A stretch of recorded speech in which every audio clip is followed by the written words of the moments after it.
Bonjour. Bonjour. I'm surprised you didn't do the buongiorno joke. Buen bonito. Oh, fuck.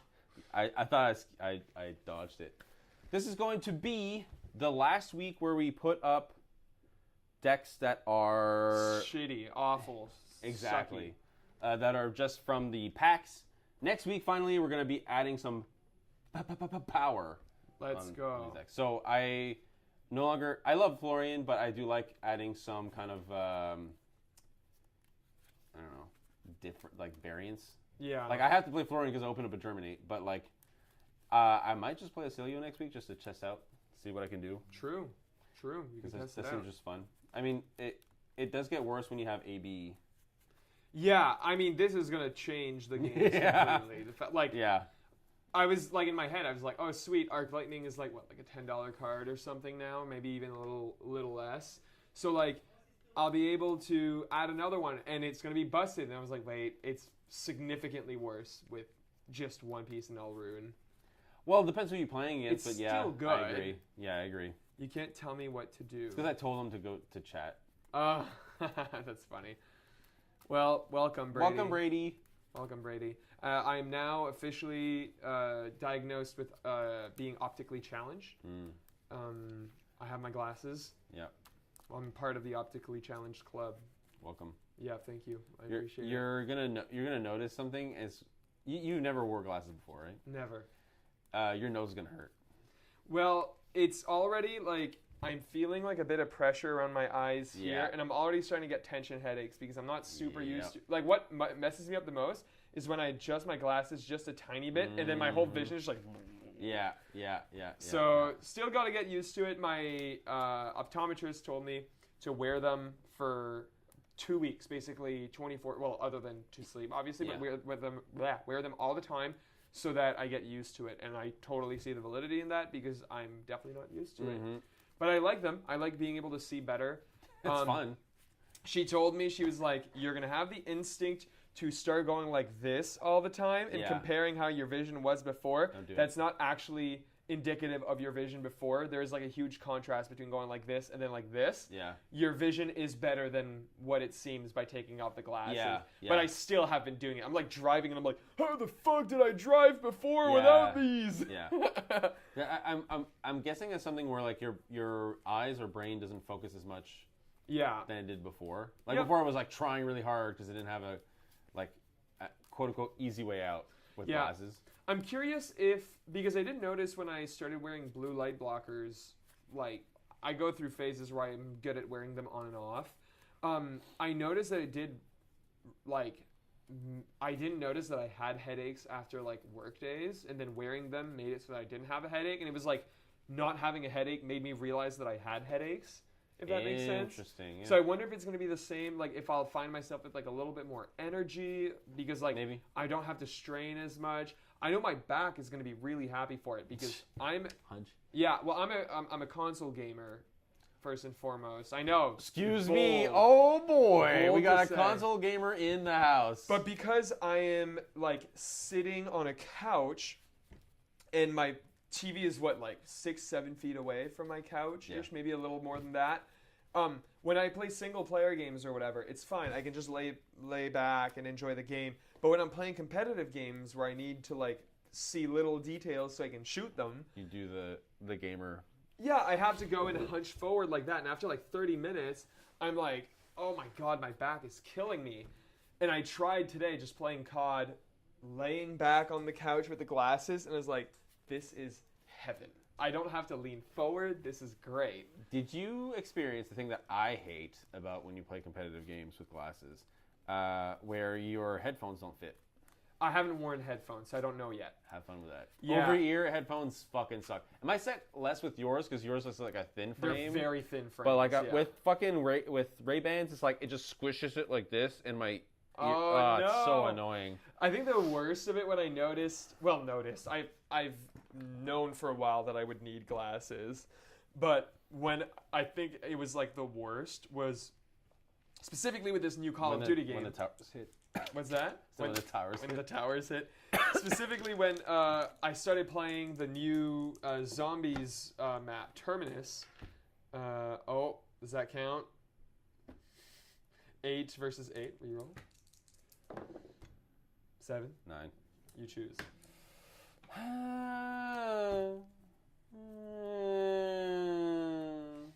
Yeah, when I play ranked, I'll play with headphones. I'm just playing quick play. But anyway, while you make that decision, sure. Quick decision. So when I was doing the Terminus Easter egg, which I know we have a lot of Call of Duty Zombies fans in the audience. Oh boy, be careful! I'm about to spoil the Easter egg here a little bit. But there's a step in the Easter egg where you have to find 3 numbers and input them in like a cage thing. And to find the numbers, there's like an audio log that we found that the dude was like, like I shouldn't forget the code because it's like numbers that I keep seeing on my run. So meaning like probably doing shift work, walking around the like zombies map or whatever. And we found a couple of the numbers, and one of the numbers is on a clock that's like behind a barricade. Like it's pretty small. And my vision was getting so bad for tiny details like that leaning I couldn't see the number. I had to get up, walk up to my TV and be like, okay, the clock is at 3 o'clock. That's funny. The number.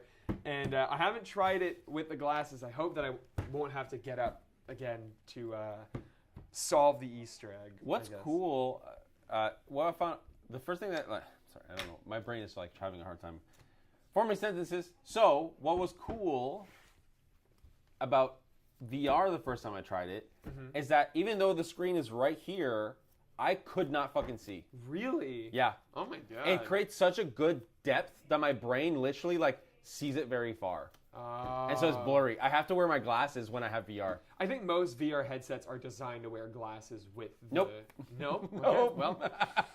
Let me tell you, it is not. Yo, I'm around, but very tired, so I might fall asleep. That's okay. That's okay, Riku. That's okay. We enjoy the lurkers just as much as the chatters. Very true. New season of Apex. Oh my god. Limited time mode that is just the very first season again. Brought back all the original guns, stats, movement, hero abilities. Interested to go back. I heard that. Someone was saying Apex is doing like a Fortnite where they're basically like bringing back like season 0 basically. Yeah. Which is the only time I've ever played Apex, so I might go back just for the little nostalgia hit. The lulz. It seems like we're all being distracted by our different hobbies. I'm going back. I'm currently painting Warhammer. Let's go. New season of 90 Day came out, which means painting Warhammer while watching 90 Day. Oh, hell yeah. That's awesome. I love it. Okay, let's play Flesh and Blood here. Yeah. I'm going to open the chain here with Second Strike for 3. If I deal... when this attacks, if you've dealt damage this turn, it will get +1 and go again. So this is for 3 I don't at the trust moment. it. OG Wingman plus Peacekeeper. Block 5. Okay. I'm going to pitch to create an embodiment of lightning, arsenal, and pass my turn.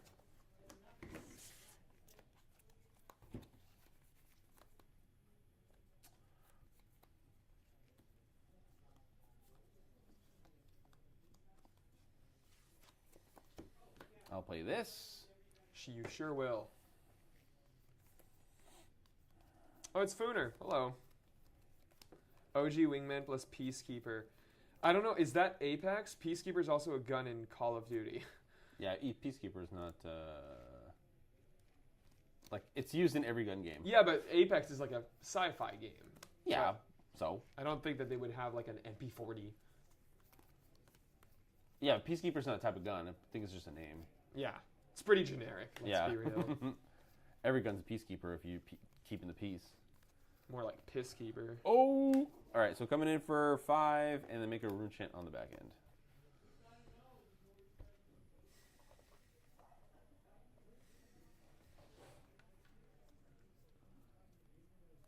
Just double checking if there's glare, where it is. So one chant, the chant is on the back end. Yeah, yes. It's on the back. No blocks, any reactions. No. Arsenal pass. Yep, Apex indeed. Yes. He said indeedy. Indeedy. Indeedy mega doo-doo.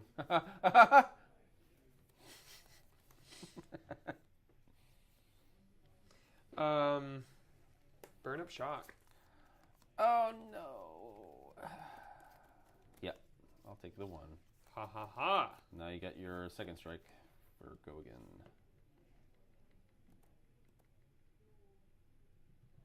Someone is rowdy in the background. In our stream? Are you sure? For a second. Really? Maybe it's just my hair. Oh, maybe. Or maybe, like, if it can pick up the people outside, that'd be impressive. Let's start. Yeah, that was rowdy. This is Mike having fun playing Pokemon. Let me read. This is if an attack action, if an attack. No, it's an attack. So it counts your weapon as well. Yeah, yeah. Okay. I think I'm wasting a go again a little bit here, but let's do 4 go again.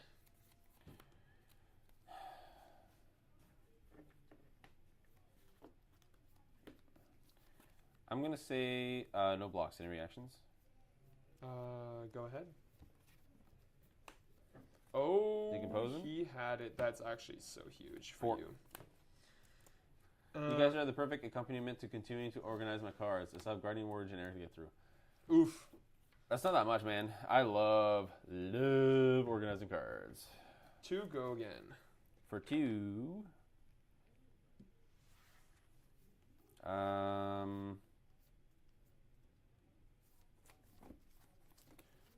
I'll block 2.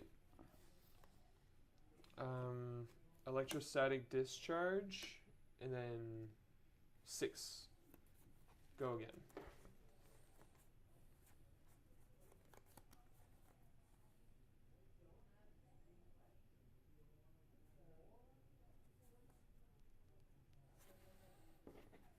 I'll block 6.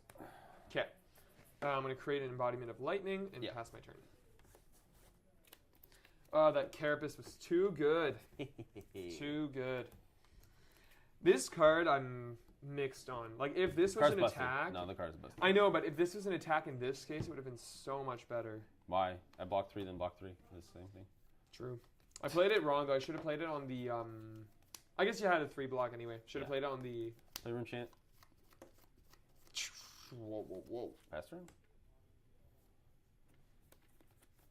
I like that Brady is admitting that we're perfect, by the way. We have it. I know, it's so sweet. On stream. 1, go again. Create a rune chant.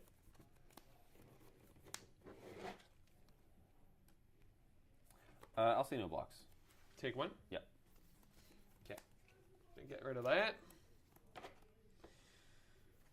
I'm mostly about getting all my value important cards into a binder. Yeah. Instead of hodgepodge piles around my house, my heart Fianel was just loose around. That makes me want to die. 3, go again with a rune chant. I'll take the rune chant. I will...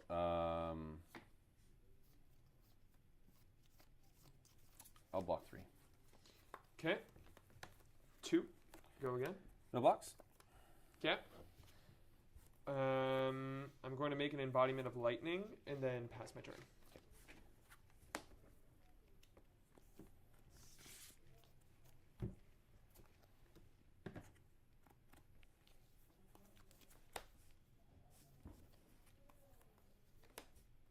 I'll come in for 5 with 3 rune chants and then have 1 rune chant in the back. Oh, wait! No, okay. I will take 3 from the rune chants. Okay. Coming in for 5.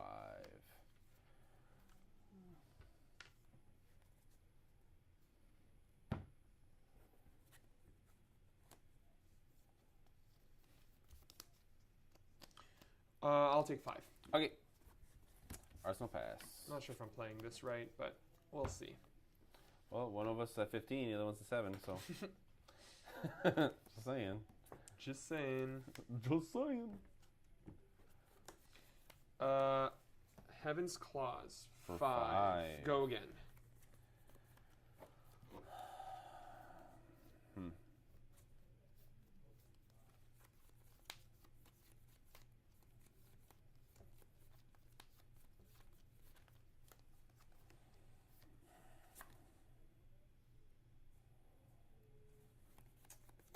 No blocks, any reactions? Go ahead. I picked up a potion in the pile, and it was a portion of the pile, and it had 3 times foil. Oh my god. 3 foil warmongers, 3 foil weakest links, cold foil dynamos, rainbow foil bracers, and a heart. Jesus Christ. That's hilarious. That is insane. 4 go again, because you've taken damage this turn. How many cards in your hand? 1 in arsenal. No blocks, any reactions? Go ahead. Again. Almost like I planned it. Blocking 4. Okay. My hero ability is online. I'm turned the fuck up. 2 go again. Block 2.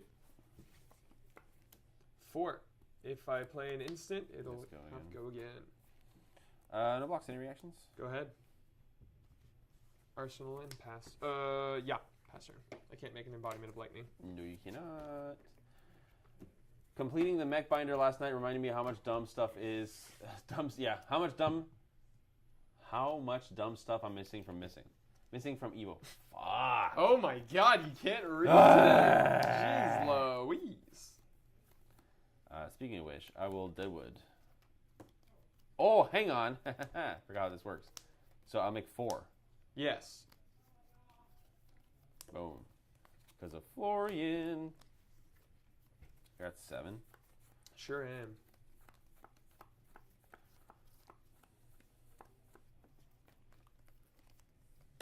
Three go again with 4 rune chants. 2 rune chants on the back end. I'll take...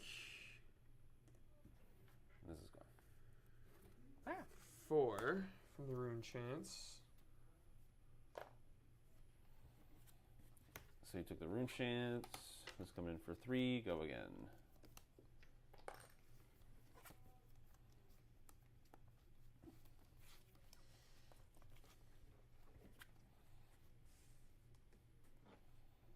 You have 2 rune chants in the back end? Yeah.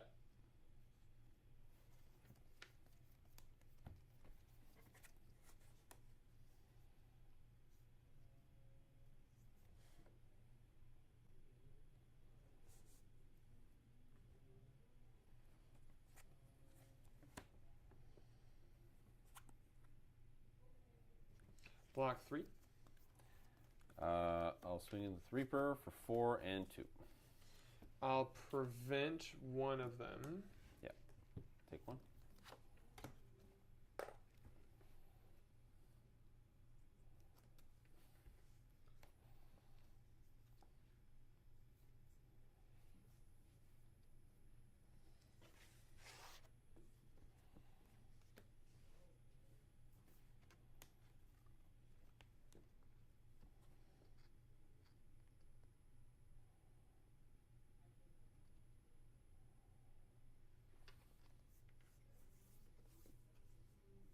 All the Evo 4. equips being only non-foil or cold foil is so annoying. Yeah. You right. You blocking 4? Yep.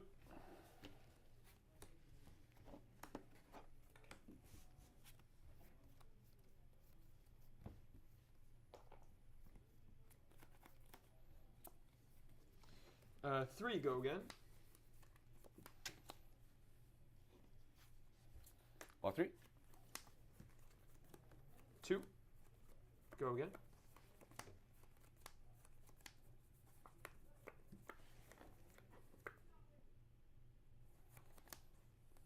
No blocks. Okay. I'm going to make an embodiment of lightning and pass.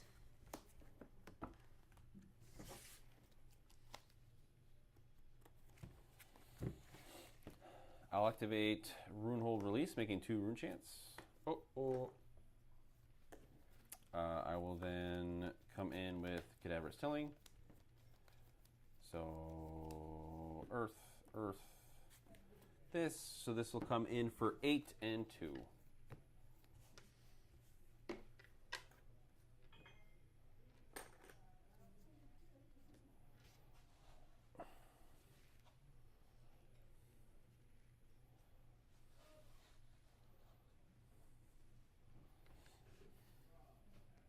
Hoping this, if it doesn't kill you, it puts me in a position to kill you.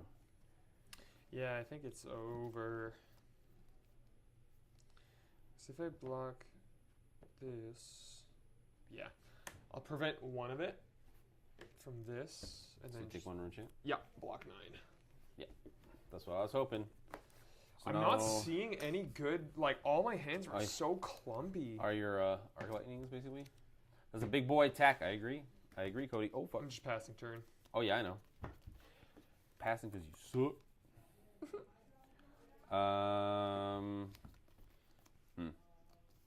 You seeing the 2 root-bound carapaces were so good, too. Yeah, I agree. You got... I'll gain 2. On extremely early. I got on. Mm-hmm. Let's see here.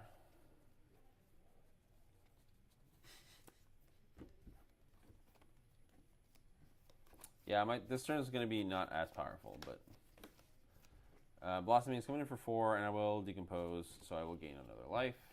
So it comes in for 4. Play Cerebellum Processor. Why do people want to help you play? Why nobody helped me play?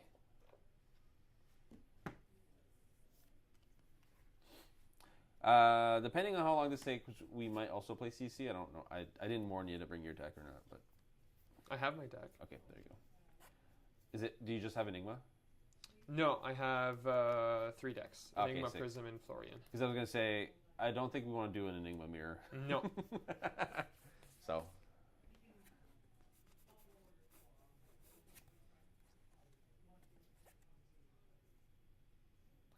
It's as easy as a system reset.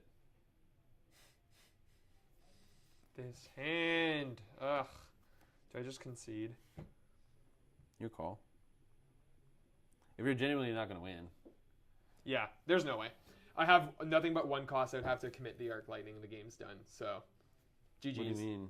Like, I'm going to have to block with 2 cards, get rid of the Arc Lightning, and then I don't have a power turn to, like, claw back. What's in your arsenal? You can, It's, yeah, no, it's not.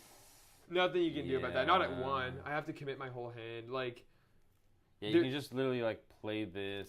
Even if I had a... Arsenal this and... if I had a 0 cost, like, I bet you... Yeah, if I even just have a 0 cost, this isn't a terrible turn. I'm still dealing, like, the Arc Lightning itself will deal quite a bit of damage. Yeah, it would deal 2, 3. 3. Yeah. And then weapon 4. Yeah, exactly. Well, because I was arsenaling an overpowered turn, so that's why I was like, pretty sure you're dead. Yep. Oh, yeah.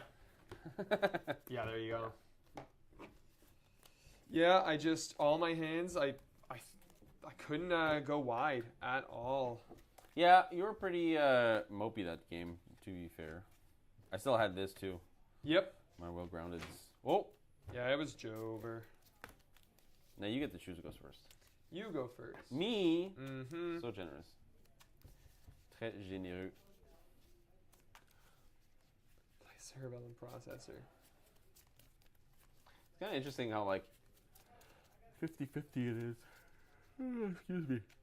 What is 50-50? Like this game, like this specific matchup. Like, I think it's who high rolls, basically. Like, especially since we have pretty good power cards. Yeah, you're right. Yeah, I mean, that game you didn't see a single arc lightning. And you were activated on, like, turn 3 or 4, I think. Yeah, like, pretty early. So you had a really good start.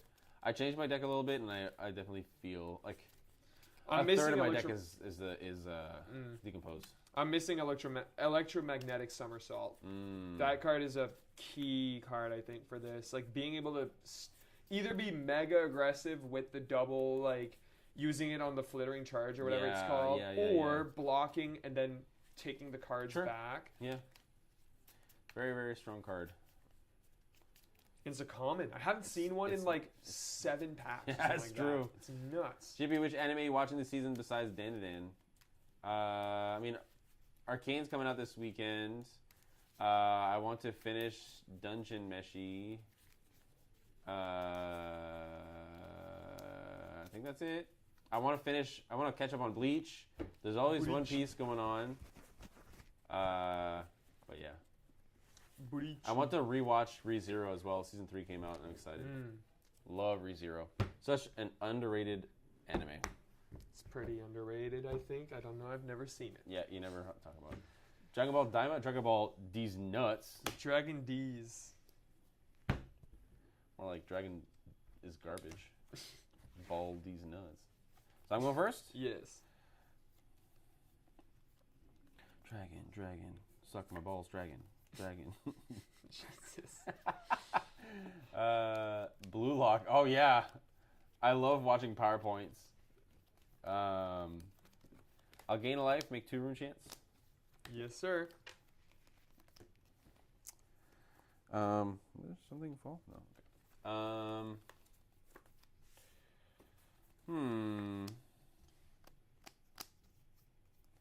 I will just pass. Do I do anything? Yes, I will. I'm going to play Electromagnetic Discharge, and then I'm going to make an Embodiment of Lightning. So you have 2 less cards in your hand? Mm-hmm. Do I push damage right now? Nah, that's right.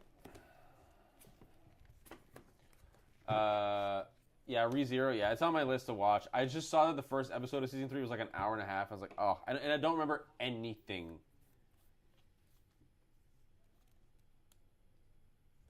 Yeah, so Blue Lock, and apparently people were saying that like, so the new season's garbage because it literally just is PNGs walking like floating around the screen, and then they were like, oh, they're saving the budget for like this epic U20 fight or whatever, and it just looks just as bad. And it's like the meme on TikTok right now is that it's being out animated by a horse girl racing anime, which is hilarious. It's literally just like a bunch of women, quote unquote, that are half horses, and they're like horse races. Okay. But the animation is just kind of like goes so hard for no reason. You're like, what the fuck? That's interesting. Oh, what the fuck? What did a fuck? Meet and greet on hit creates a rune chant. Go again.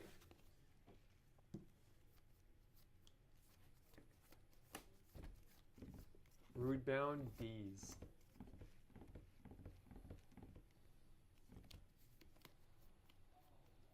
That sounds good. Horse girl racing.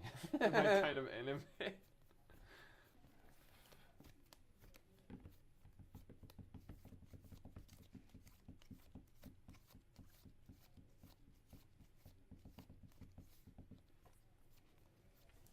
Oh, he's committing the helmet. Block 1, take 3. Okay. Yeah, it's just I know. It's just a sports anime. I'm gonna make a rune chant. Yes, sir. 3 go again. No blocks. Take 3. Take 4 because of the rune chant. Yes. And then 5 because I've made an aura. Jesus. What a turn you must have. My God. Not bad. Watch me draw ass. No setup. No anything. I can smell your hand. That hand was ass. It's just because you let it hit, honestly. Start with a Rune Ridge Swarm. 3 go again with 2 rune chants.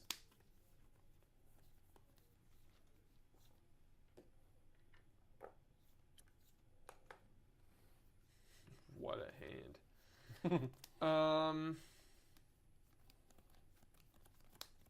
I'll take the 2.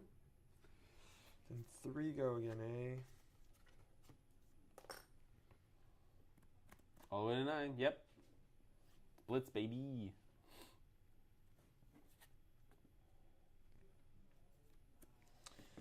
I'll take 3. Okay. 3 go again. Okay. I'll take 3. 1 go again. I'll take 1. I'll close the combat chain. Yeah.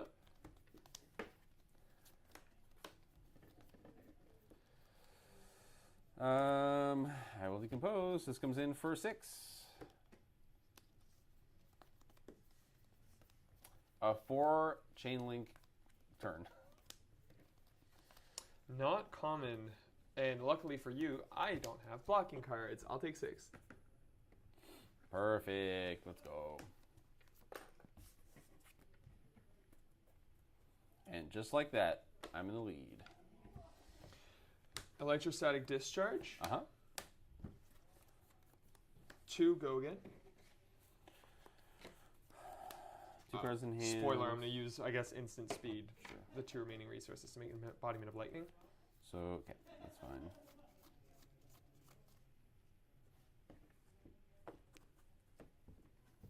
For 2, I'll block 2. Okay, and then 7. I'll block 3, take 4. Yep. Arsenal and pass.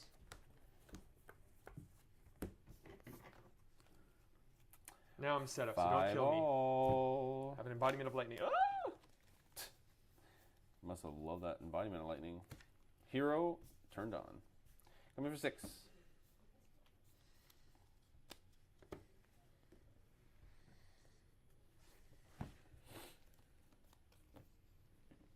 That sucks.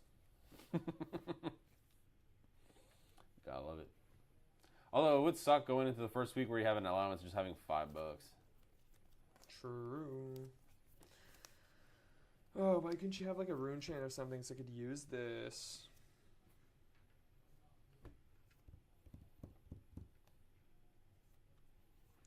Yep, I think that won you the game. That's crazy. Let's go. That's nuts. GG easy. I just wanted to play some CC, I guess. Apparently. Ay, ay, ay. Come on, dude. Buddy, old pal.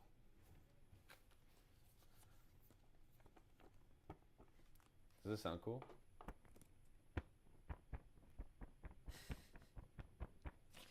Oh my fucking god, dude. I can't catch a break with this deck. It's nuts. This hand is... Doo-doo? Yes. Yeah. That's why I stopped playing Aurora. I just didn't... she was very powerful, but then I played the mirror, and I was like, oh, I hate my life. Like, the second you play against someone who does anything, you're like, fuck. So, Brady says it, this season I'm watching Danadan, ReZero, Shangri-La Frontier, Blue Lock, MF Ghost, and Blue Box. I don't know what Shangri-La Frontier rings a bell. MF Ghost and Blue Box, I have no clue what that is. I don't know if that's right. 6. Okay.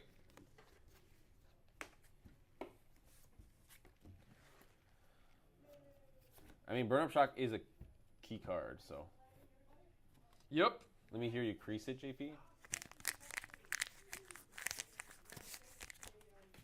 I mean, I'm enjoying it without the ASMR, so I'm curious how it sounds for you guys. Electrostatic discharge. 2, go again. No blocks. Go ahead. And I'm going to make a second embodiment of lightning. Let's go. Pass turn. Okay. You're not going to like this.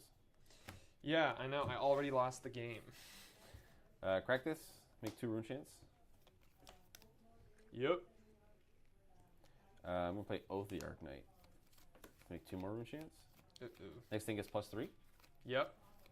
10 overpower. Yeah, you got it. Let me play. Draw your next hand. Let me show you this turn. Shit.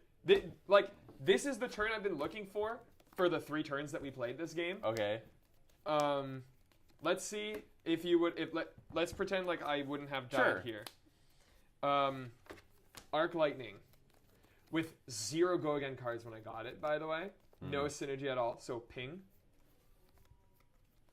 Yep. Are you okay? Yeah, you're. Oh yeah, my hero's online. Oh, I guess. Yeah. Burn Up Shock, ping, covered. Oh, but then I do take the 1 extra. Yep. Frontier is like Isekai adjacent. M Ghost is made by the same guy who did Initial D, also based on racing. Interesting. Create a rune chant, ping.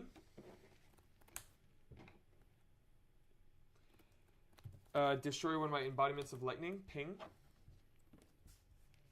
So you have 1 floating? Yeah. 2, go again on hit 4 arcane. Ping. Oh, there's also the rune chant. Yes. Which kills me because I only have a red in hand. Yeah, and then I have 3, go again, ping.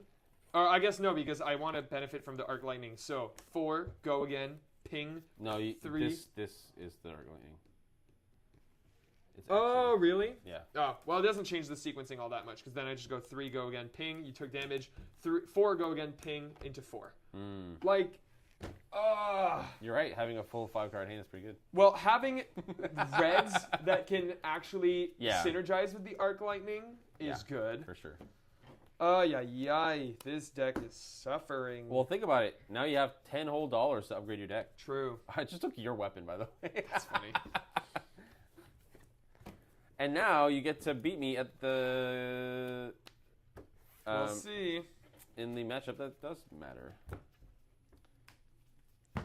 We'll see. So I'm playing... Okay, so I won. For those who are not as familiar with what we do, because I won this week, we're swapping over from packs to a singles allowance. So now I will have $5 in singles to upgrade my deck, and Nick will have $10 of singles to upgrade his deck. Yes, sir. And then we come back next week, and we just keep doing this until the new set comes out, which is going to be Nick's favorite, right? Oh, yeah, we need to talk about that. I was right and wrong. I was both right and wrong. Volcor was the next set. Was that? Oh, sure. Your deck. Volcor was the next set. Dromai was not in it. Yeah. It was shocking at first. I was like, this is the biggest misstep I think LSS has done ever because Dromai is such a high selling point for them. Like, not even selfishly speaking. Yeah, I agree. Yep. It is the biggest misstep ever. But then when it was presented to me with like the kind of like, well, if Dromai was in this set, a lot of the allocation of the draft cards would have to be on either reprinting dragons or new dragons.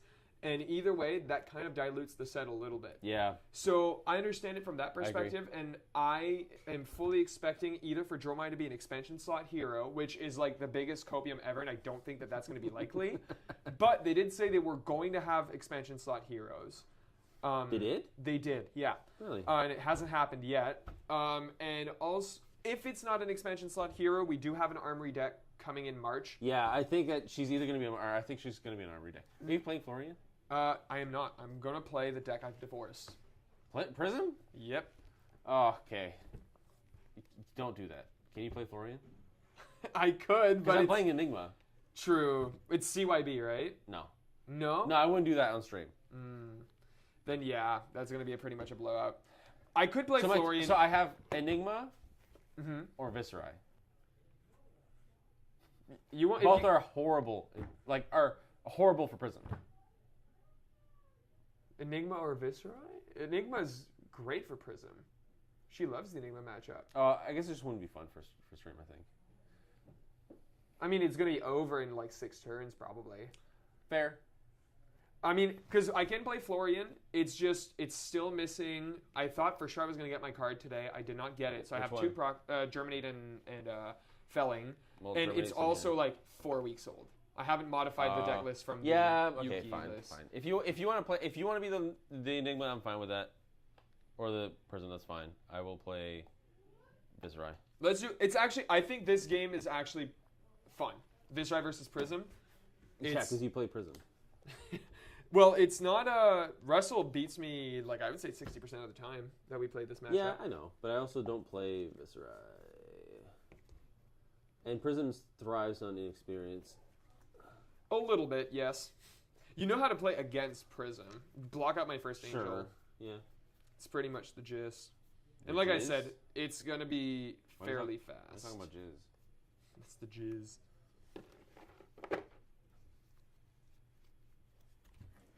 And I might even hate it because me and Prism are not on good terms right now. I saw that X and my life flashed before my eyes. Y'all were going to cook me. The fuck are you talking about? More Arachnes, expansion slot Arachne. Play whatever. If it's too illusionist, that just means I get to watch one lose. Saw the X in my life flash before my eyes. Y'all were going to cook me. About. Why? What's the X? Because they showed, like, before they showed the trailer, they just showed the marked. Oh, I see. Oh, you're talking about the trailer. I understand. Yes. I'm missing 3 Warmongers, which I don't think is relevant against you. So No, they're not. I can lend them to you. No. It's in the side, and I don't think it's relevant, so I'm not worried. I am not worried. I forgot what I'm... Worried. All right, let's see. First time playing this version of the deck. This is the... Was it calling? It was a Worlds. This is the Worlds list. This is my first time playing Prism in like a month and a half, if not more. It's first time playing Viserai in like a year. True. Since he got good. 7, 8, 9, 10. Yep. Last time I played him, Briar was legal. 4, 5, 6, 7, 8, 9, 10. Actually, here, I know what to do. It's been like so long, and mind you, a month isn't actually that long. I don't know what to sideboard out against Viserai. I don't remember. But I do remember that because I was so familiar with this deck, I didn't have a sideboard guide at all. Like, I knew what to board in for every matchup. Yeah. But Viserai is one of the ones that I actually do have a sideboard guide. I feel like this is correct. I don't know if it is, but it's hard to tell. Because this is also like a fairly different Viserai. Like the World's Viserai list is far more defensive. Yes. Yeah. So I'm like, I don't know how this plays. It's better. It's even better against Prism.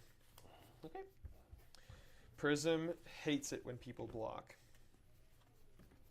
Before they showed the trailer, JW showed a red X and it looked so Volcor that I was sure Dromai was coming and I was going to get cooked by everyone. I was banging the no Dromai drum real loud. True. Nick, Mitch, Brandon, they would have roasted me. I agree.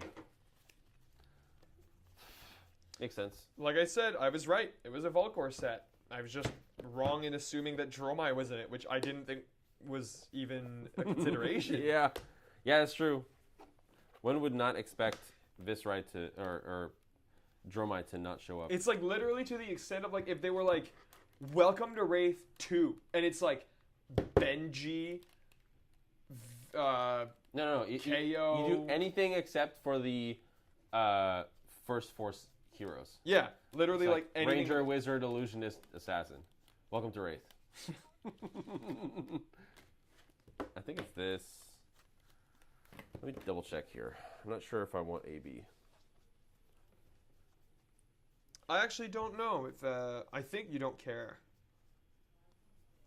I feel like that's true too, but we'll see. You guys playing CC tonight? We will.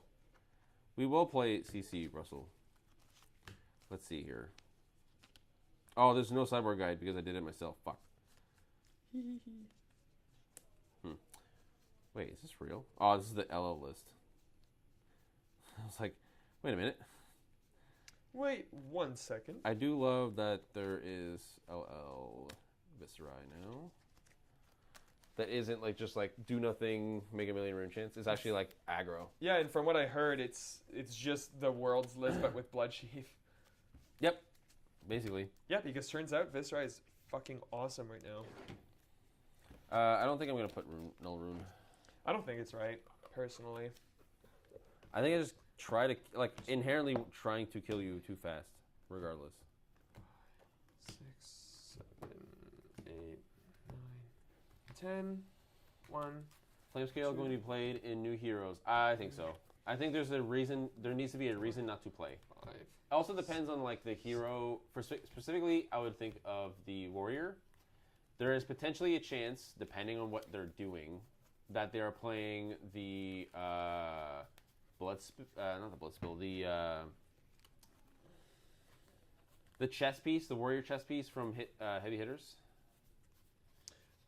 Yeah, Grains. I mean, Grains, yeah. that's what it's called. Just because like you play Flames because they have the same, literally the same defensive capability. It's just like how, like warrior, especially like dual-handed warrior, will usually want to have 1 blue per turn. So Flamescale just doesn't do anything. Yeah, it depends on how much you pitch.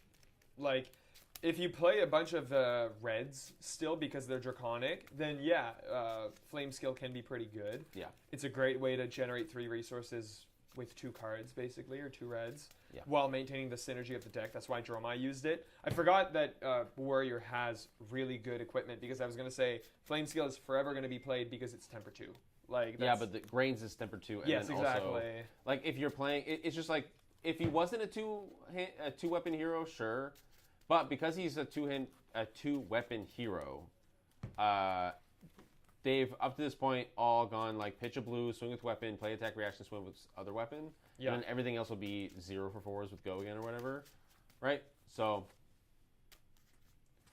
an LSS representative is apparently going to MCL November 13th. What? Whoa! What does that mean?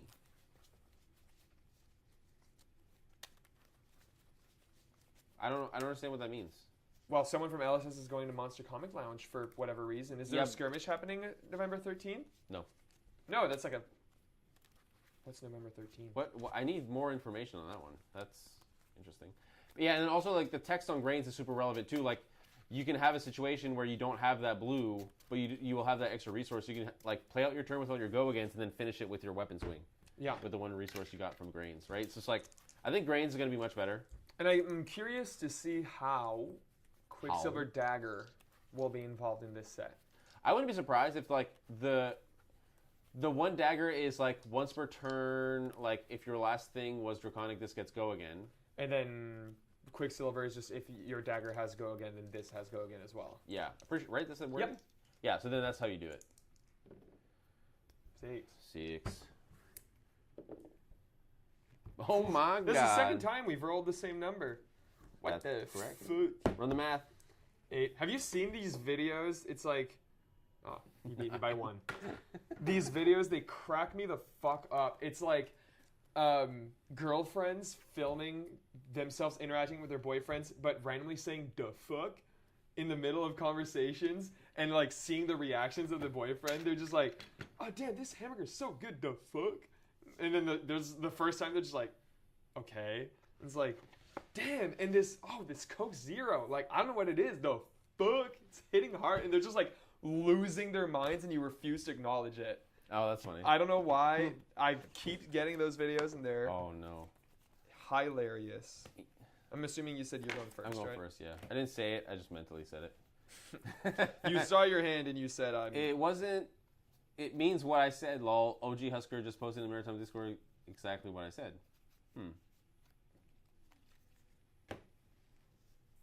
But it's just like... Why? What is a representative of LSS? Is it someone who figures out stores? Is it someone who's like... Well, a rep is just someone who...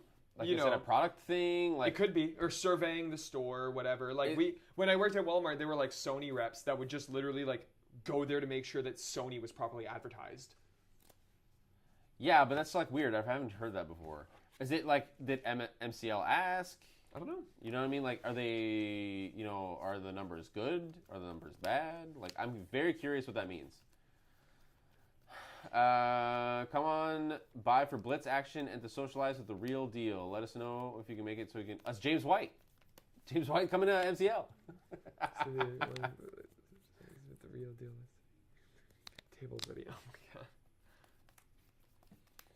god. God, this is a horrible hand. I'll activate Grasp. Yeah. Pass party.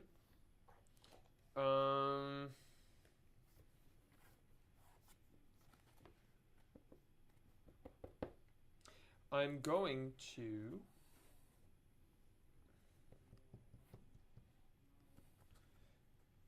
activate Rapture. Okay. We're good. Okay. Glad we're on the same page. My lordy, lordy, lord. Exactly what I'm thinking. Wartune Herald, Lightest Soul Trigger. Of course. Nice. Prism So Bag, baby. Pop. No. So this coming in for 7? Yeah. You bitch. Arsenal pass. Oh, well, that's a D-React wasted that could have been used on a War Tune, I guess. That's true. Yeah, God damn it, you're right. I mean, Herald Erudition. That's what I meant. Sorry. 4 go again. 2 floating. With 2 rune chance. Alright, you're not 40. Hang on. I'm at 32. I'll take the 2 rune chance. Okay.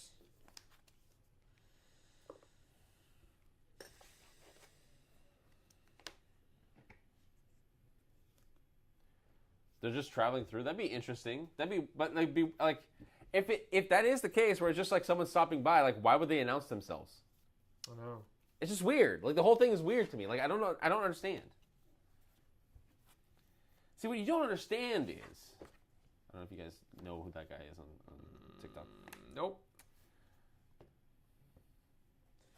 I'll declare no blocks. Take 4.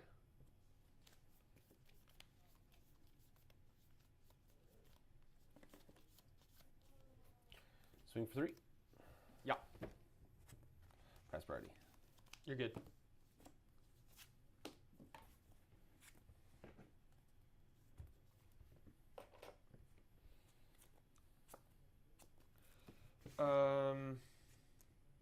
Herald of Triumph for 5. You need 7s to pop.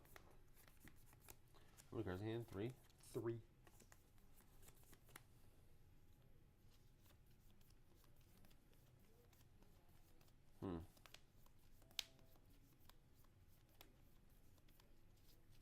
How does anybody win with this deck? It's really strange. Dan said apparently it's an employee from LSS is traveling into town next Wednesday, and he'll be bringing a Blitz deck, so we'll be playing Blitz with us next Wednesday. Well, that's fine. That's fine. Okay, so it's not through the store, it's just like someone knows the person, it seems. I guess, yeah. Huh. Still strange, but okay, sure.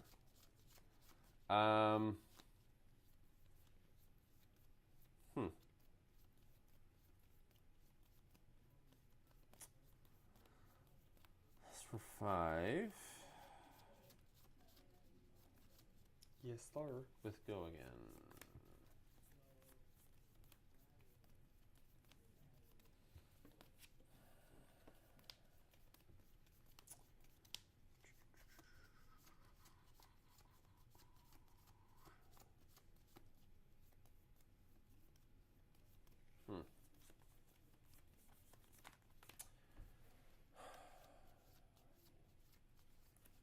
No blocks. Take 5? Yeah. It's going to go to Soul.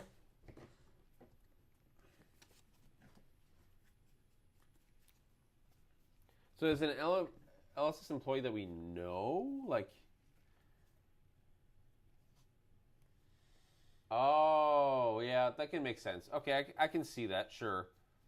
Kind of strange that an LSS employee doesn't know that, like, does MCL not create the events until the day of? I don't know. Maybe that would help. Maybe that help the outreach. I do not know. Perhaps.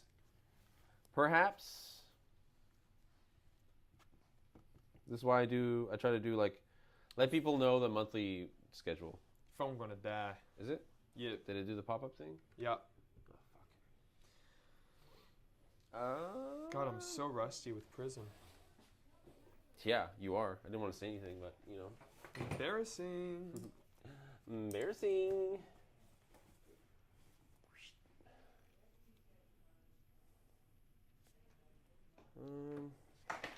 Guess I'll get erudition.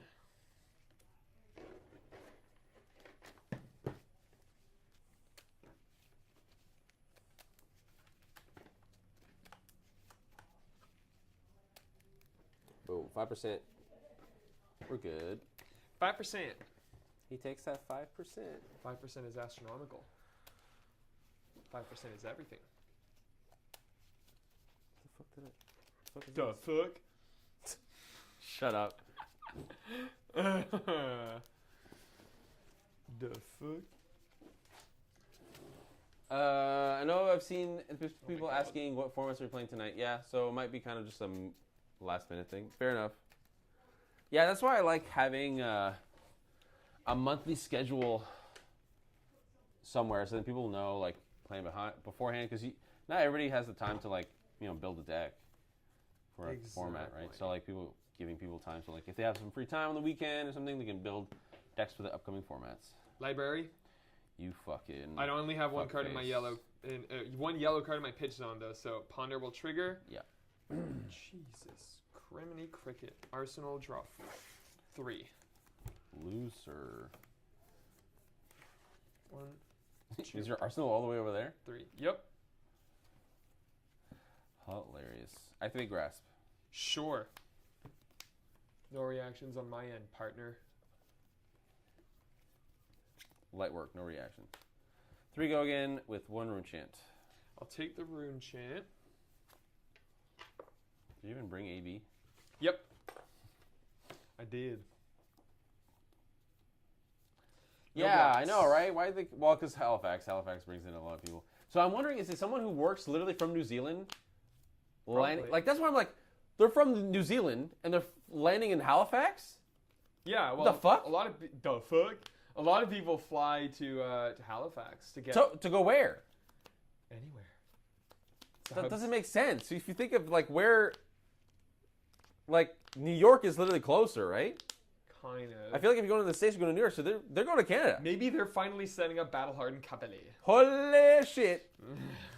Well, maybe they're like, yeah, maybe it's something like they're going to go to Toronto, like they're going to like test out the Toronto venue. Maybe. So you took 3? Yep. 3, go again. Make a rune chant? Nope. I have not played a non-attack action. Oh, interesting. Yep. This entire game, I have not played a non-attack action. I'll take 3. You have 1 floating, right? Nope. Oh, yeah, I do. Ha-ha. Ha-ha. I was like, I feel like I calculated this. I'll take 3. Pass priority. Yeah, you're good. Whee. The fuck? Maybe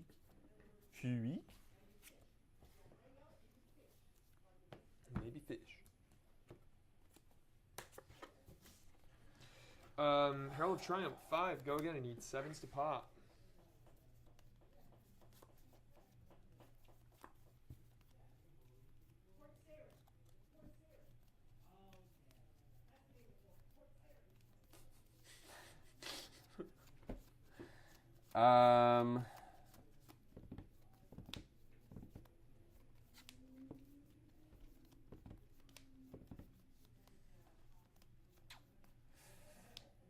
Three cards?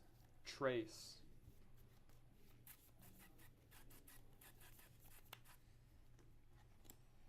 I'll say...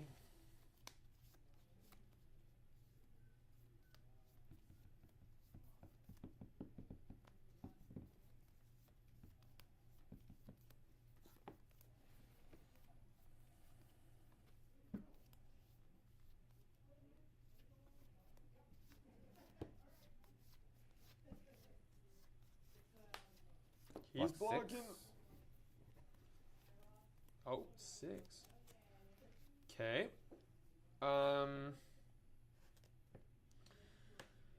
Yeah, we hear them loud and clear. What? What are you talking about? Herald of Protection for 6. On hit creates a spectral shield. No, go again. You did have the popper. Yep. Arsenal, draw 5. Yeah, I don't know. I literally don't know how to play this fucking deck. Apparently me neither. I'm at 13. I've done fuck all. I've hit you once. I feel like this is just worse Florian. You think so?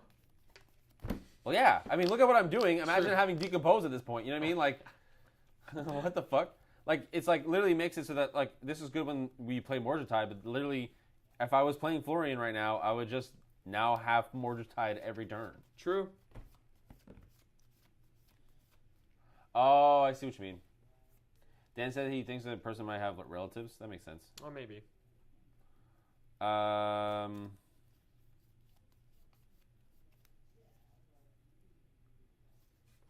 What's this? Oh, yes. That's right. God. I'm gonna remove Tunic. Yes, sir. Activate Grasp with my Swarming. Yeah, it's also been nothing but red, so I'm like... it's supposed to be a defensive deck with a bunch of reds, eh? I'm then going to play Sonata, X is 0. Yeah. Gonna get Blessing of the Occult. No, I can't. X is 0. Is Blessing... It's 1. Ah. Oops. Get Malefic. Ooh. Pass. Turn. Get. Oh, you hear Mike? Yeah, fair. Real clear. That's crazy. Yeah. We can kind of hear him, but it's not that dramatic. Well, no, but like Brady, like it's just feels strange because I'm supposed to be a defensive game plan, but I feel like Florian just does that better. I don't know. I'm weirded out by this deck list. Very strange. Very strange. Although my opponent is at 13, which is hilarious. But I'm also like used to Russell's, which is far more aggressive. So that's why I'm also like, oh, do you want to cut? No. Okay. I don't. Pass turn. Thank you. So this is 3 counters.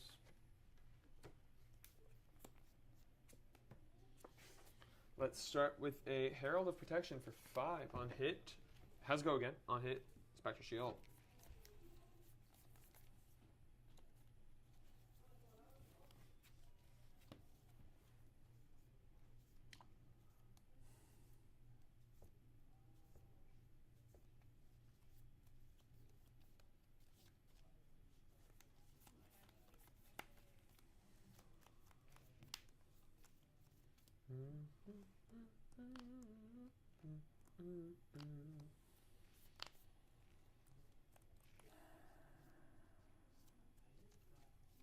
I've been seeing a lot of blues.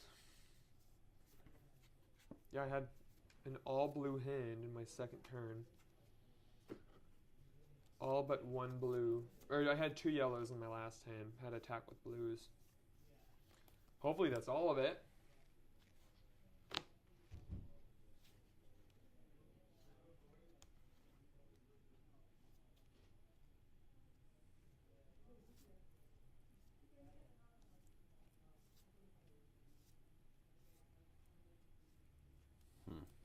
You guys remember normally what time the BNRs happen? Wondering if we get one last right with High Octane on Monday, or it'll be gone and I just bring It's usually Monday nights it's gone. Monday night, yeah. Yeah, it's gone by the time we have our thing. Yep, unfortunately. You have to go to Nick's Armory. What a weird... What a stupid weird hand. Stupid, dumb, weird hand. Stinks and that's bad.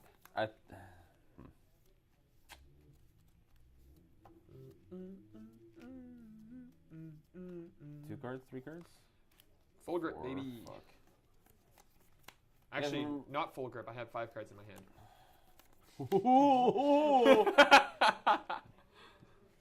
Turned into Banjo from Banjo-Kazooie right there. What's the... I'm trying to do the Kazooie attack, where he's like it's like on the. Oh yeah, that's what it is. Yeah. Any reactions? No. +3. Yeah, you got it. Yay! It's gonna go to I'm gonna make a spectral. Set that here. I'm gonna fetch. I'm gonna play fetch. Stop trying to make fetch happen. I will always try to make fetch happen. Sheesh, I was gonna draw it next turn. You made 2 more? Oh my god. Just 1 more. Just 1. It's if it's when it attacks. Yes. Yeah. Precisely.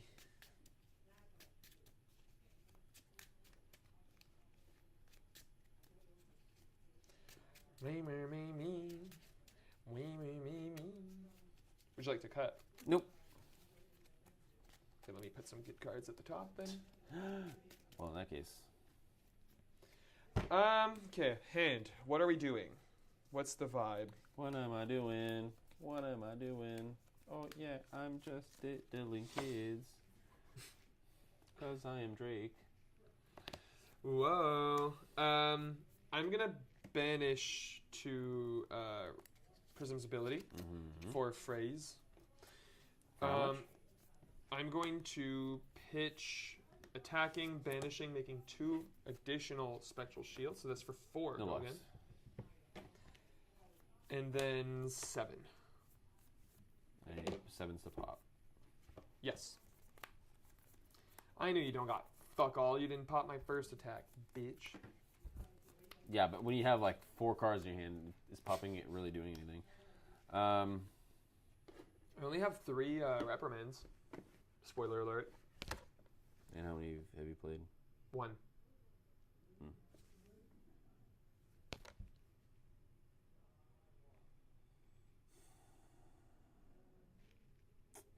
I don't know how I win with this deck against anybody. No blocks. Slow and steady wins the race, I think. It just feels like if that's what I'm doing, why am I not playing Enigma? Is Russell still... Do you know what I mean? Like, it just feels like it's not what Viscera wants to be doing. I don't know. I see what you mean.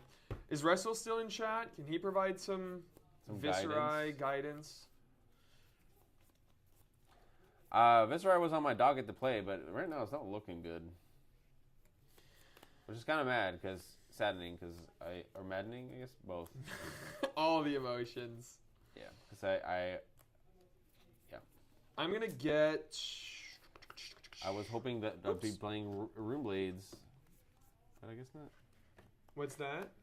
I was hoping I'd play Rune Blades, but I guess not. You would play a Rune Blade or against a Rune Blade? I was hoping I would be playing Rune Blade into a competitive season. Ah, I see. I see. But I am not. You're not even planning on playing Florian? No. He's not solved yet? He's not good. He's fine. He is Victor. Yeah, but I'm not... If I'm going to Battle Hard in Toronto, I'm not there to have fun. I'm here to win. Should bring Prism. Yeah, right. I agree with you. I do have her built, though. It's funny. Well, you don't have Light of Soul in Library. Though I could let you those if you exactly. really wanted to be a degenerate and show up at a fucking Battle Hard with Prism. With a deck I've literally never played before. Yep. Would you like to cut? No. I'll draw 5 past turn. What was I going to say? The problem with Florian is that he's the victor of last season, where he beats all the decks that are in B or lower tier, but none of the S tier decks. That's I can see that. Olympic. Okay. No ALS. Nope. Cool. What am I doing?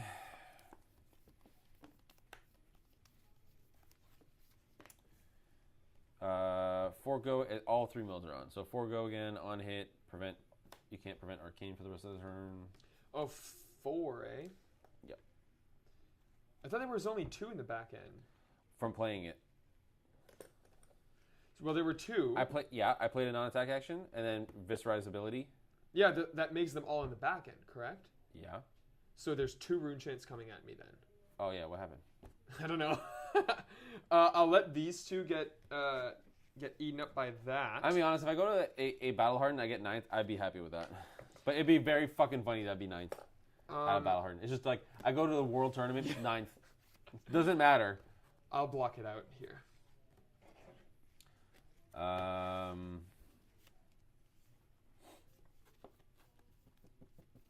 No, you're not. You're not blocking it. I am blocking. Stop. Stop. Full grip, eh? Yep.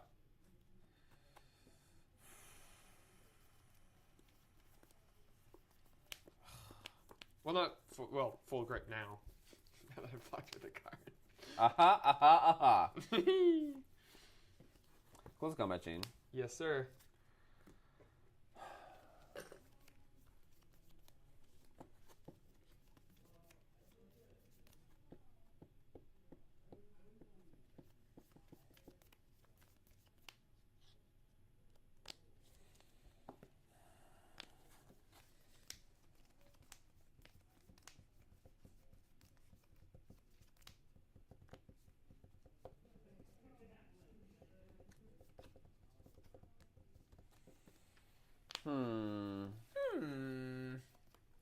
I have 2 directions I can go with this turn, and I don't know which one's correct.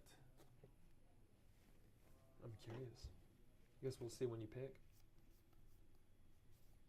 Take 1, 2.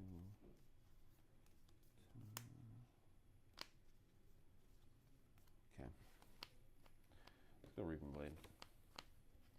3 and 3. 3 and 3. I'll prevent all 3. And I will block 3. Okay. Arsenal pass.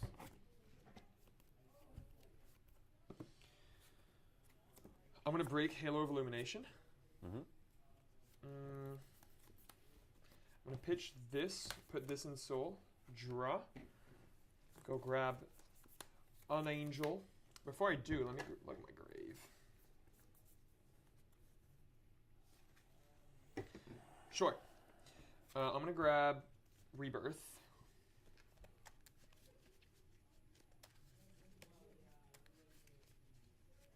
I guess I should be using these while I can. I keep forgetting that I have these. So Rapture's active. This is my soul. I would definitely say, like, if I get 9th, Battle Hardened Toronto, I'd be very happy. Yes. The best I've ever done at a bigger tournament like that was, Celeste was the real star of the show, but Celeste, Bobby, and I got, like, she got 7th, I got 12th, and he got 14th or something like that at a ProQuest Plus in Nationals. It was pretty hype. That's not bad. Top 16, eh? So it was a 7-2 record, I think, that I had. That's great. Blitz, too, right? With a deck that I built 10 minutes before the event, and I've never played the Blitz deck before. That's not bad. It was her. That's not bad. View Prism. That's not bad. Would you like to cut? No, it's okay. Okay. Halo has resolved. I will pick from Rebirth.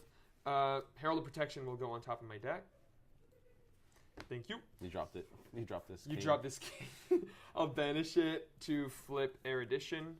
I have one floating here. Whoop. And then I'm going to pitch a card I really wish I could have played to attack, banish, and draw 2 additional cards. 1, 2. That's 4. Go again.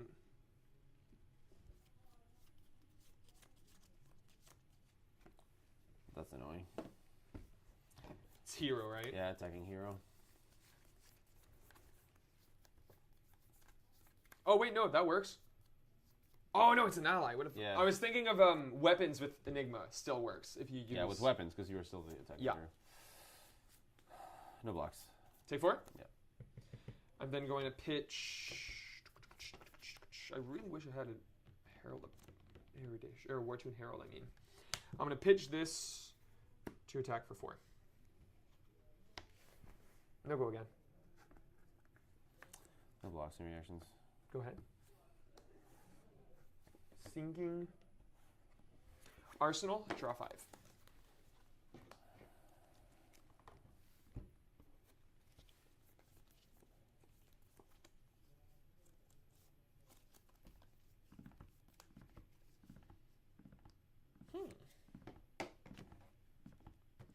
Intéressant.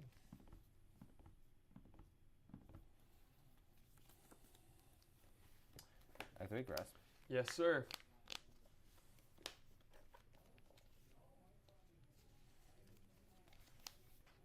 One floating. Whole 1 floating. Malefic? Oh. Yup. Malefic? Okay. Running out of dice. Can I use some of yours? Yes. So this will trigger Viscerai, and then I'll come in Reaping Blade for 3 and 2.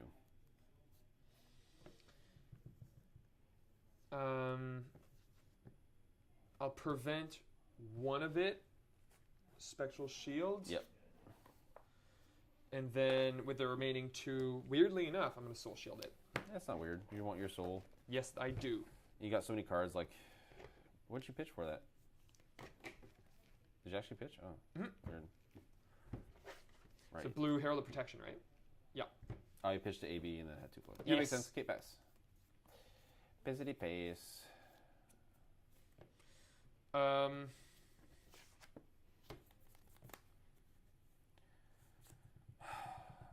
Boy. 4, banish, draw 2. No blocks. Take 4. I don't want to block out a principal. You know what I'm saying? 5, dominate on hit.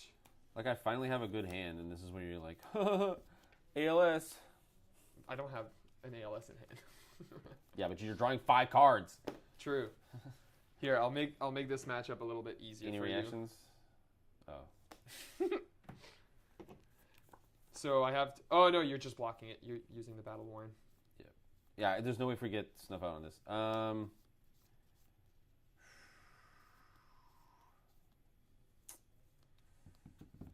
I think. Oh, this is rough.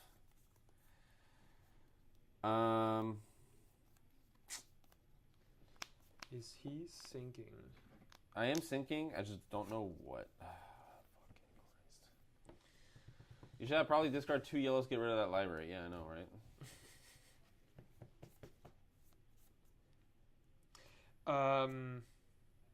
Oh, I did have one here. Damn, I fucked up. You had 1. 5. No, go again. Is there 6? Oh, this should have been 6, but you were covering way more than blocking 6. 6 here, and this is 6 as well. Yes. You said 5. Oh, it's because I was thinking of playing the Herald of Protection instead. It was a Freudian slip, if you will. A fruity slip? A fruity slip. God damn it.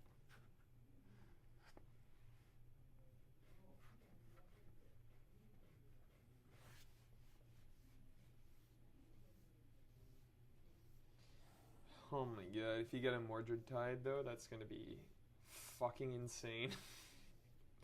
With the 4 Malefic incantations. Yeah, it would be nice.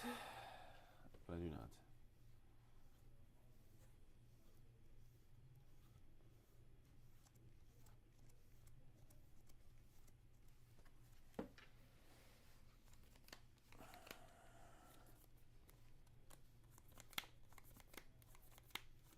No blocks. Take 6. Goes to Soul.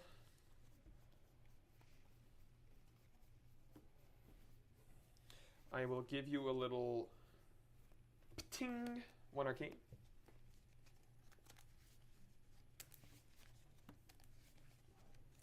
Would you like to cut? Nope.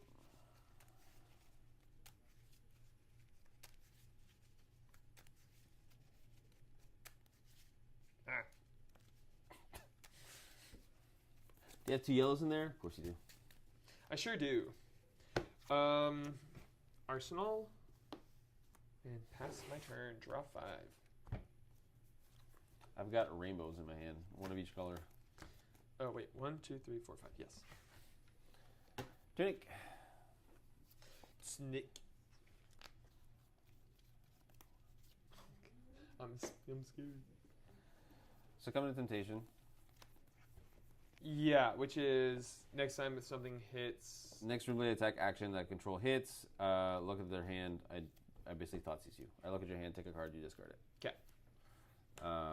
Rune Ranger. So I got the Viceroy trigger. Yep. So this makes me 1, and I got 1, 2, 3, 4. So I'm making 5 rune chance. Yeah. Nothing on the stack though, right? Nope. So 1 go again.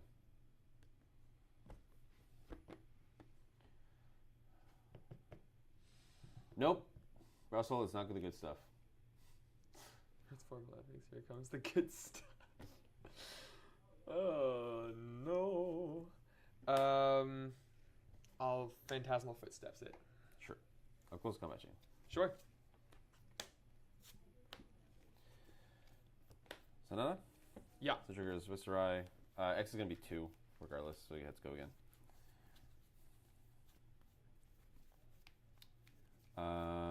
Let's see here. Do I even have anything left to search? I do have this one. I only have 1 left in detect. That's stupid. Oh, these all go down, by the way. Wah, wah, wah, wah, wah. Hey, hey, hey. Hey, hey, hey. How many cards in hand? 4.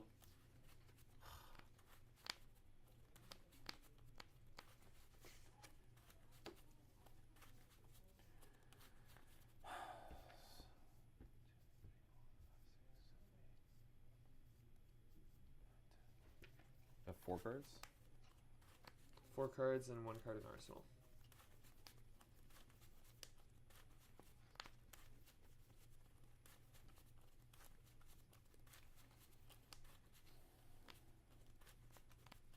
Okay.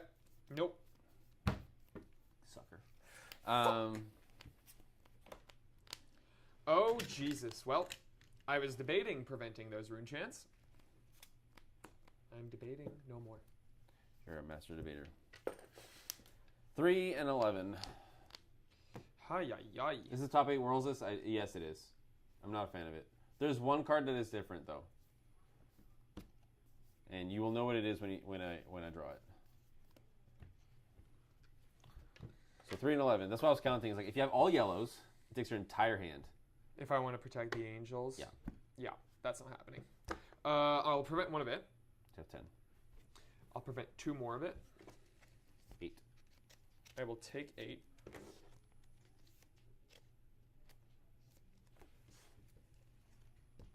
You're at 5. And then 3. 3.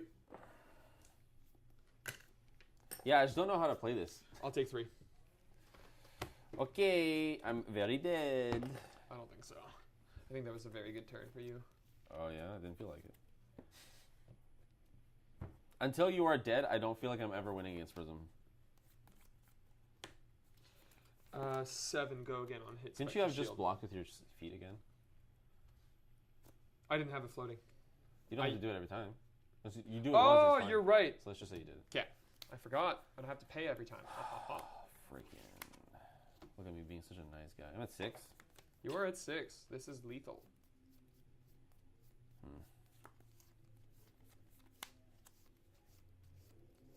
I am so dead.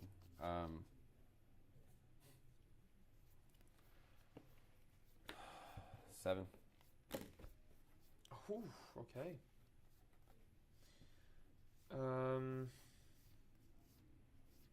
Cards in hand? 2.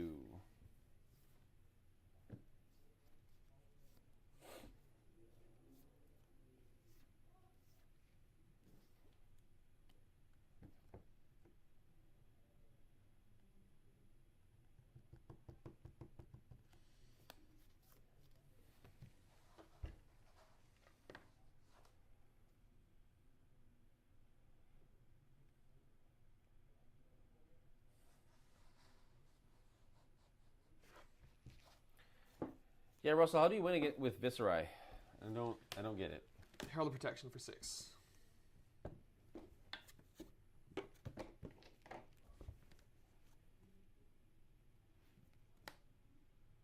Take 3? Yep. I'll make a shield. Goes to Soul. I'm actually going to fail my search. But Sure. I will banish a card. And I'm going to flip... Reaver.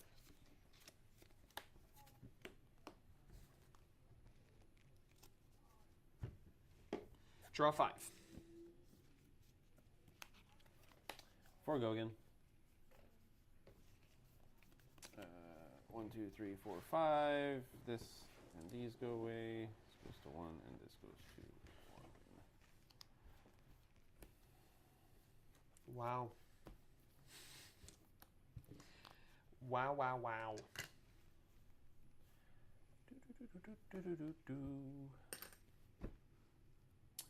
I play more disruption than the other lists, which feels good to me. It's not even disruption. It's just so defensive. I don't get it. I don't understand it.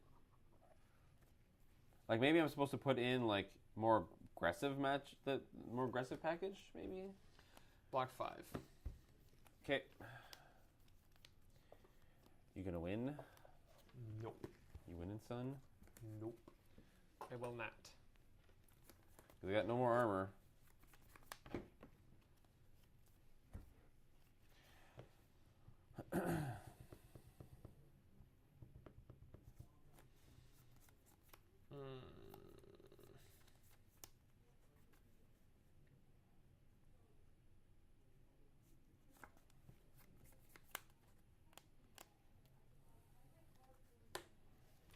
Seven. No go again. 2 floating.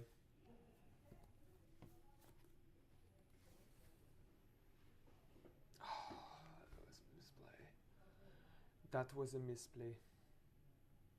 No, I have a way out. Ow.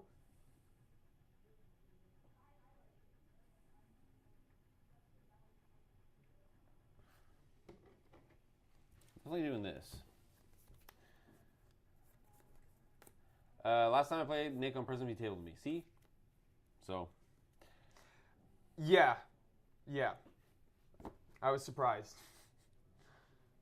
I was able to get some good combos there.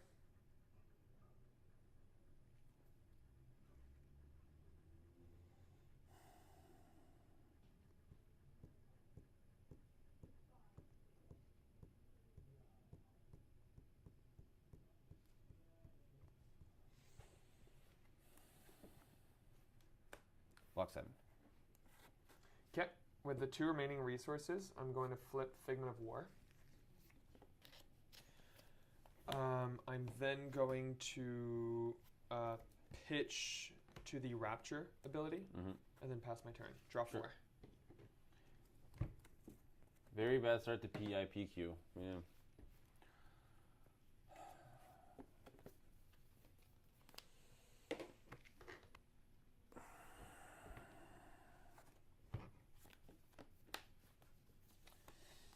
Five and 3 go again, making 2 rune chance on the back.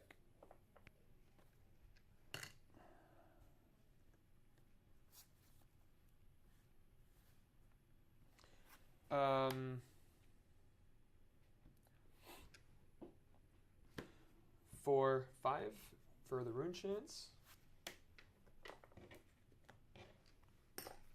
3 go again.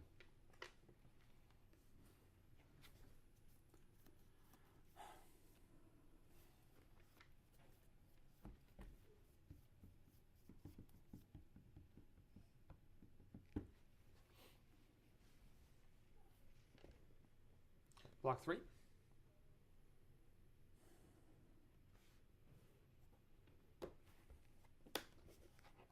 2 and 3.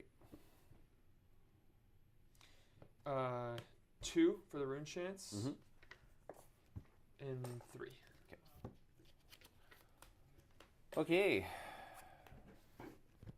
I need to win right now. Yes, you do. I'm passing turn. Yep. And draw 4. I cannot win right now. Great. If you let me live, I won't either. This hand's awful. Activate grasp. Ay, ay, ay, caramba.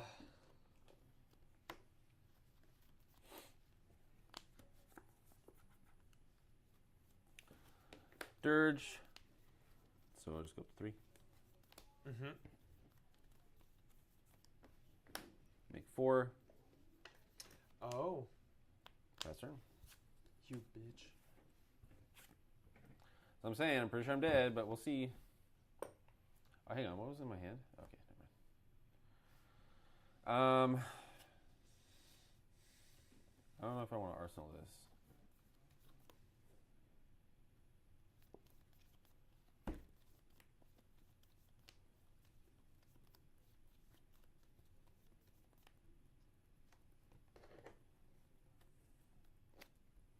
No. Okay. All right. You failed me last time. You gotta give me a solid here. Give me a solid. Yes, it is. A lot of sol. Let's go. Wartune Herald for 5. Nice. Got him. I'm gonna get Triumph -1. So you need 7s to pop for this turn.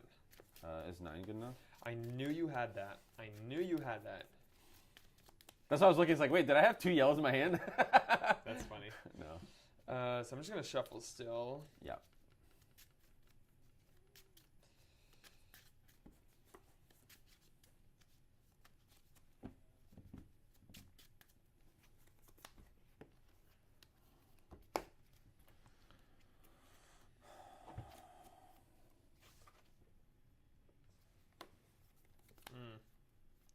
Okay, so I'm gonna pay for footsteps. Yep.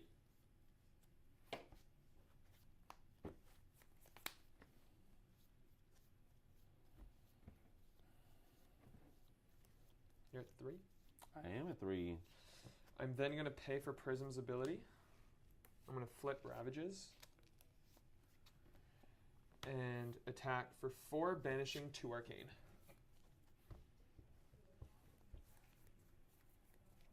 Go again. Oh, I'm just dead then. I don't have any resources. I can't attack again. Yeah, but I'm exactly at 1. And if I could keep 2 cards in my hand, I win. Unless I have a couple blues. No, there's no. It doesn't matter. Amelia's there. She's seeing the stream live. IRL. So many rune chants. Jesus. It doesn't matter. Fuck. The last hand. Well, this hand was tragic. Look at these 3. If you attacked me, I was so fucked. Yeah, pass turn. I mean, imagine like if I could attack you with this. I know. I was off by 2 rune chance. Ay, ay, ay. Draw 5. Mm-hmm. 4, 5. That's a lot of rune chance. 7 and 4. Go again. So I mean, like if you let me keep 1 card in hand, then it's like close combat chain, make a rune chance swing, kill you.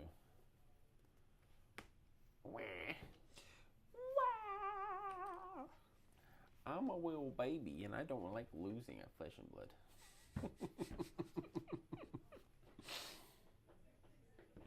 It's not active. It's not active anymore.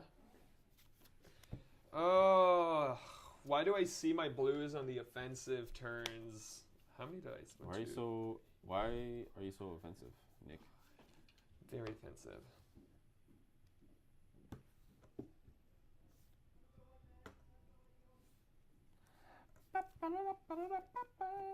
All right, come on, Nick. What's happening? We're losing daylight here. Daylight savings. 6 rune chance. Okay, so there's 1 left.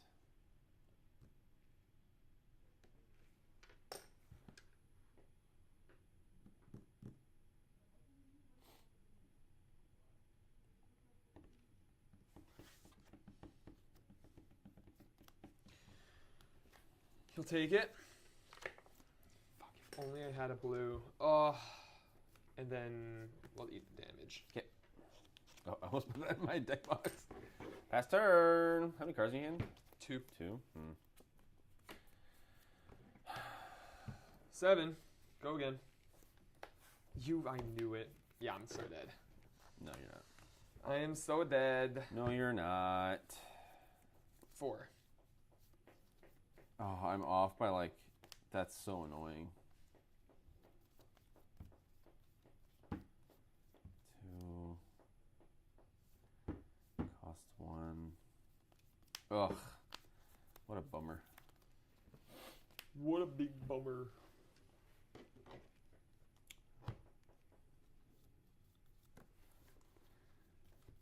I'm off by 1 resource. That's annoying.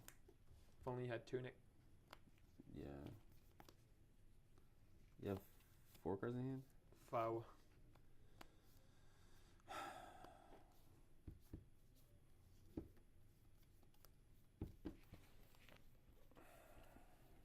Okay.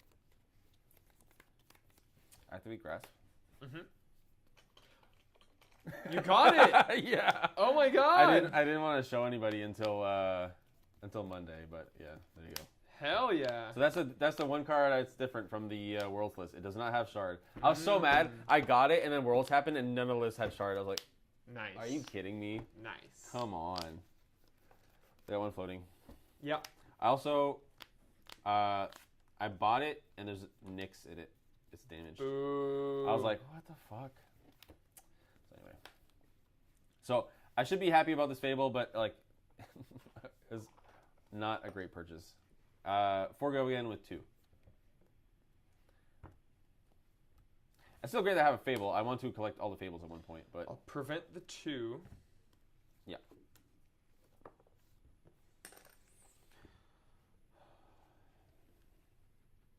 It's fucking gorgeous, though. It is literally one of the like top cards on my list to own.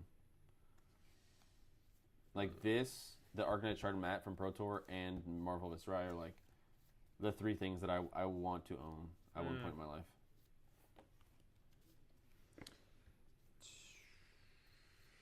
I don't know if you can see it. How do I win this?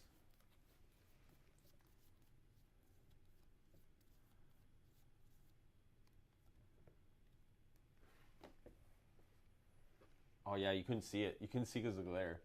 I just realized.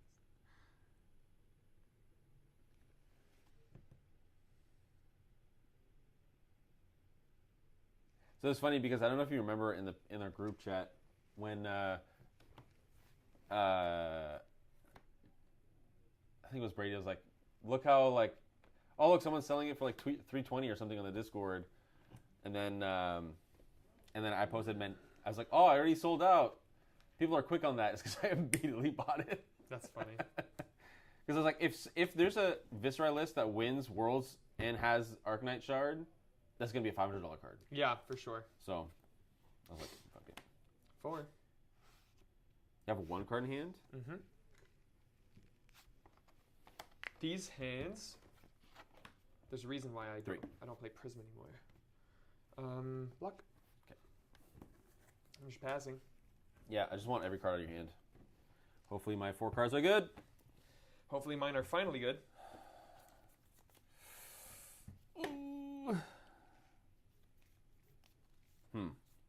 Okay, I have to do some math here. Yeah. I'll show you exactly why I lost the game too. Because I've definitely lost the game.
Mordred? Ah, fucker. I haven't had it all game. I know. To be fair. I have to block with 1. Rattlebones? Makes 2 in the back end? Yeah.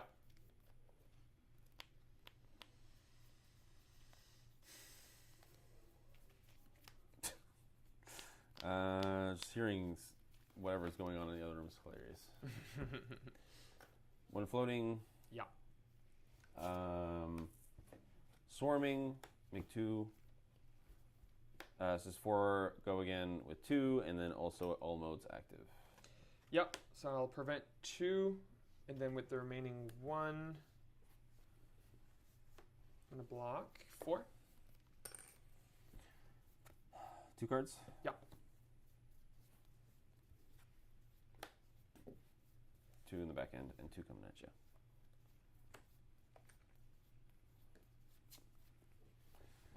One, 2, 3, 4, 5, 6. Yeah. Prevent the 2. With my remaining 1, I'm going to ward 1 and then block 3. So I'll take 1. You have no cards in hand? Nope. So the ability doesn't matter.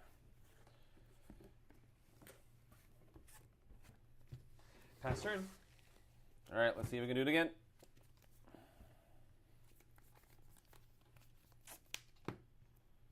I cannot.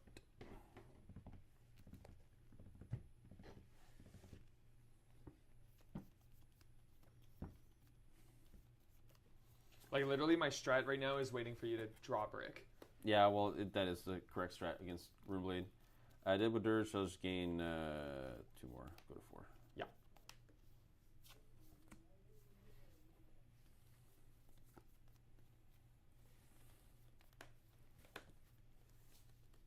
Five and 4. 1 on the back end. Oh no.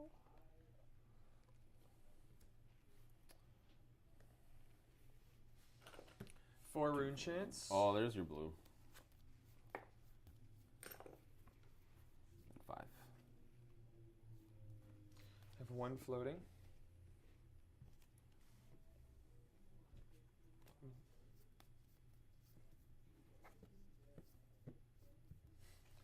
I fucked myself so goddamn hard. I'm just gonna block out. Because what's in your arsenal? Yep. Worst card ever made in Flesh and Blood history. It's so bad. I wonder what it is. Drop S. 3, 4. Okay.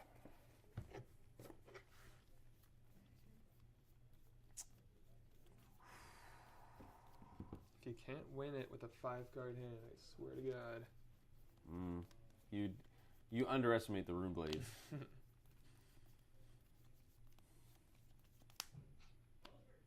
Yeah, wow. can't get there. That sucks.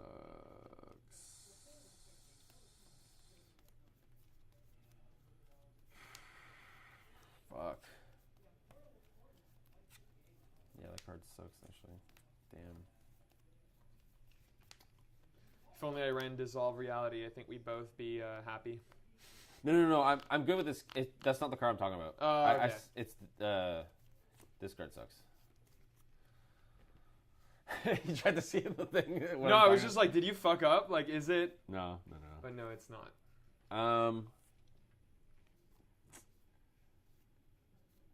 So that costs.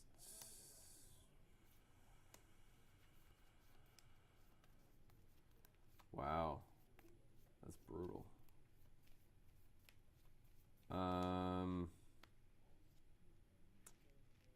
Jesus. I feel like you just had a Rattlebones to Swarm to snuff out. That's good enough to strip all his cards, and you can Arsenal the Mordred. And you have a 5-card Mordred, and he's dead. Didn't you have 5 cards? I don't think I could. No, I haven't had 5 cards in like 7 turns. I don't think that would be enough to take all the cards out of his hand. Because you took like 1 damage. And I mean, through 6 Rune Chants. Like, that wouldn't have done it.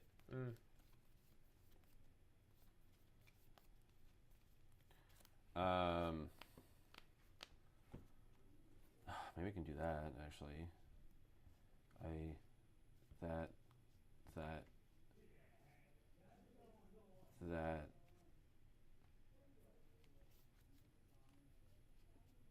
Then that.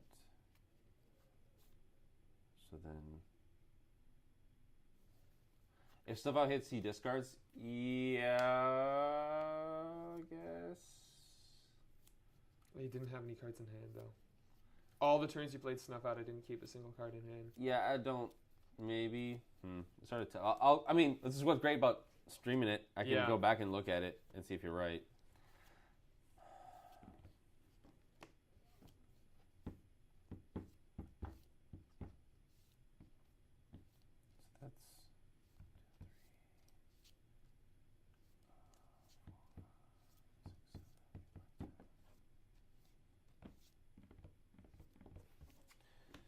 Rebel?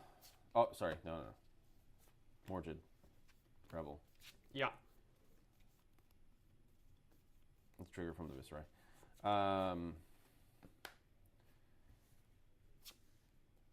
2 go again with 3 Rune Chants, 2 Rune Chants in the back.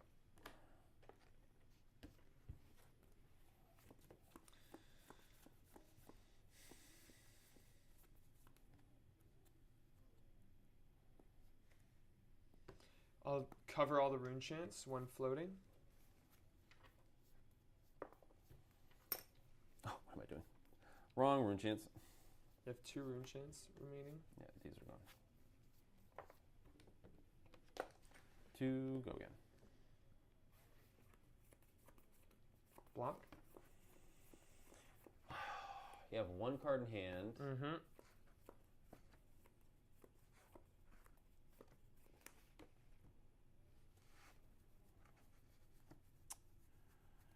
What is in my graveyard? 1, 2, 3, 4, 5.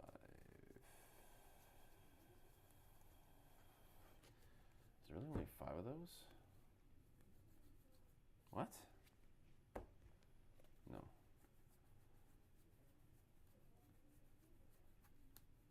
One, 2, 3.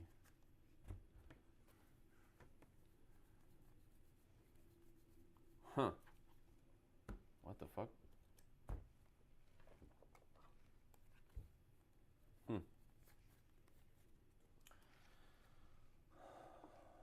How bizarre. Very bizarre.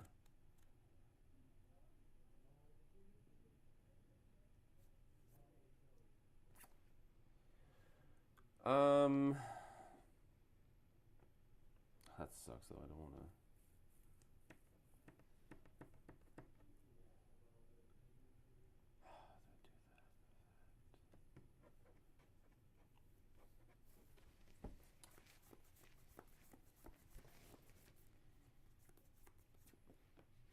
Close the combat chain.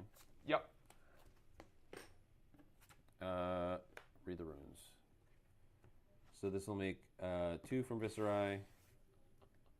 And then this will make 8 plus 1, 4 more. So with the 8. It does not have go again, so. No, I'm... Oh, this fucking arsenal, I swear to God. I feel like arsenaling this is incorrect.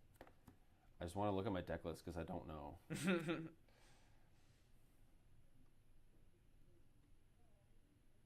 Oh, yeah. Okay, I'll arsenal. Pass. Yep. Oh, my God. Pass. Okay.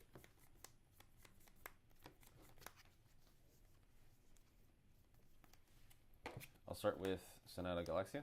Yep. Yeah, weird. Okay, what's in my deck? It's my hand.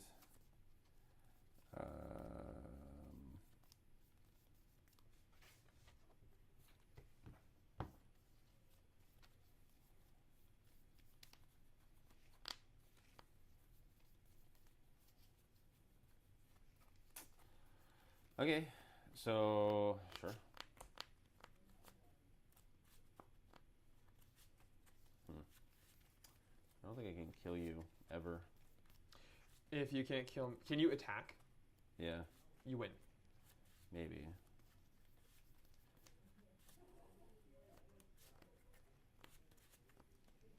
I was just looking at what's in my deck, right? Like.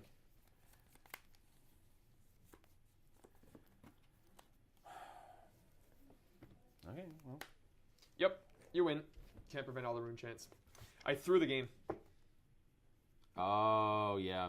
There's a turn where I attacked with a red Herald of Triumph. I meant to pitch that and arsenal a blue Herald of Protection, and I didn't want to take these backsies. You could have. The moment I'm too experienced with the deck to take back anything with it. That's fine. But I looked at it and I was like, "Yep, lost the game." Yeah, but you're rusty.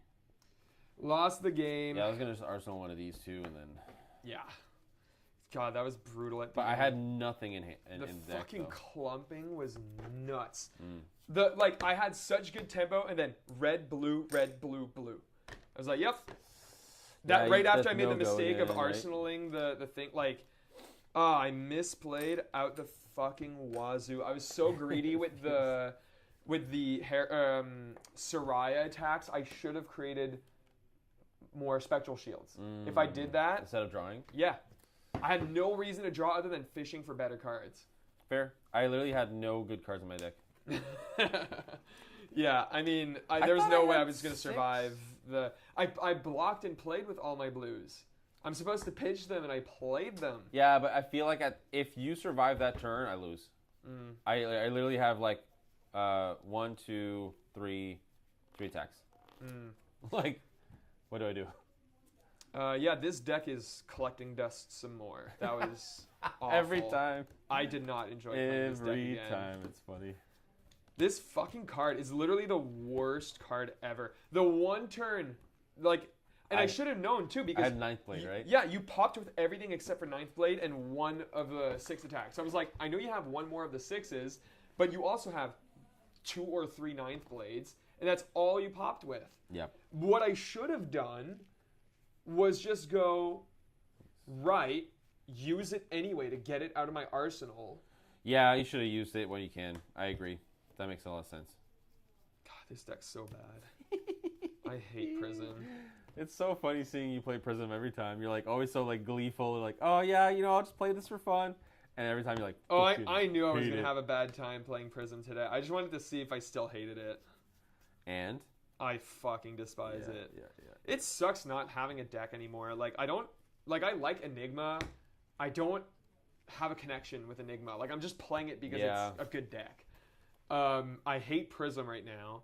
Florian's fun, also not good though. I feel like I'm gonna get better with the deck and then just still not really be good at the game. Yeah, it's hard investment to do, for sure. It's literally how I've been in the past year. Yeah. I still kind of am because Florian, but I am okay with especially since like I was grasping at the straws with Vincent. So Florian is a big step up from that. He is not close to Vincent. He's still very good, and I like playing him. I like how he plays. I like playing him locally and stuff like that. I just like because of Battle Hardened Toronto, I want to like take November to lock down a deck and then go ham on that deck. Like by the end of November, I have a deck and it's like what I'm not switching. Yeah, which is very hard for me to do, but I have to do that and then just like get the reps in while I can.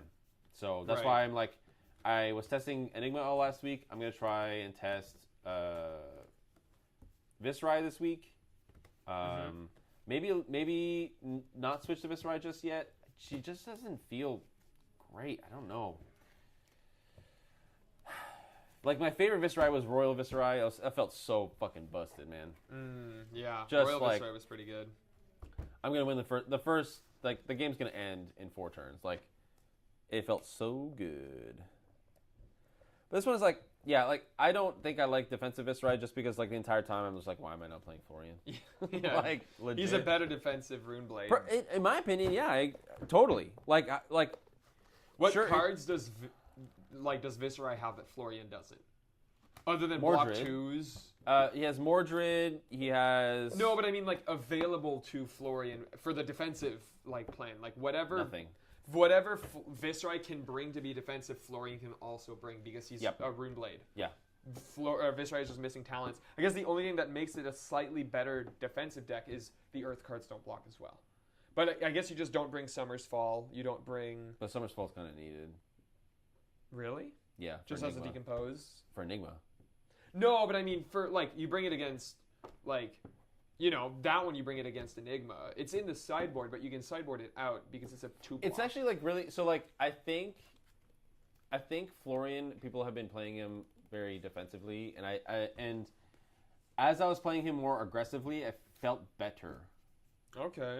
But he's not as aggressive as Viscerai, but, like, if I start playing him, like, less, like, block every turn, block every turn, block every turn, it felt pretty good. It was scary because my life total was going down faster than I'm used to. Yeah. But then, like, I had just as many decomposes, and then, like, my opponent was in this situation where they had to block cards from, like, when I was attacking them way sooner. Yeah. Which was super powerful to me. And then also, like, when I bring in, like, Millennium Tree, like, that card's freaking nuts. It is very good, yeah. Especially, like, in Runeblade, everyone only brings AB1. Speaking of Millennium Tree, funnily enough, because we were talking, maybe on stream, maybe off stream, I can't remember, about that card in Florian, how it's being run now, because the version of the deck list that I built it from doesn't have it. Well, there's people that run it, people that run CMH, and some people who run neither. So I don't think it's locked in yet. So, but I was like, I'm not going to run it anyway, because he's not like a main, and the cards are like $15 a tree or whatever. Yeah, it's super expensive. Tree's going up? Damn. I pulled an RF at the VM, so I was like, okay, I'll have one if I want to run it. So that's not a bad deal at all. Funny. So for Florian talk, if we're on the subject, like the tree felt good, and Summer's Fall works with tree. Yeah. So you can like make a rune chant, swing with Summer's Fall, choose tree if it's going to go this turn. Yeah. So then you have the rune chant that comes in for 4 arcane. You decompose, the tree goes to the bottom of your deck for later in the game. Yeah, true. And like literally, like tree. If my opponent's at 4 life or 3 life, it guarantees the win. It just kills It kills at 3. Right, because they only bring AB1 unless they run Sigil of Solace or other life gain or whatever. Sure, but then my Reaper can come in. Yeah. So if I'm at 2 life and my opponent's at 3, they can't gain life. True. They just die. Yeah.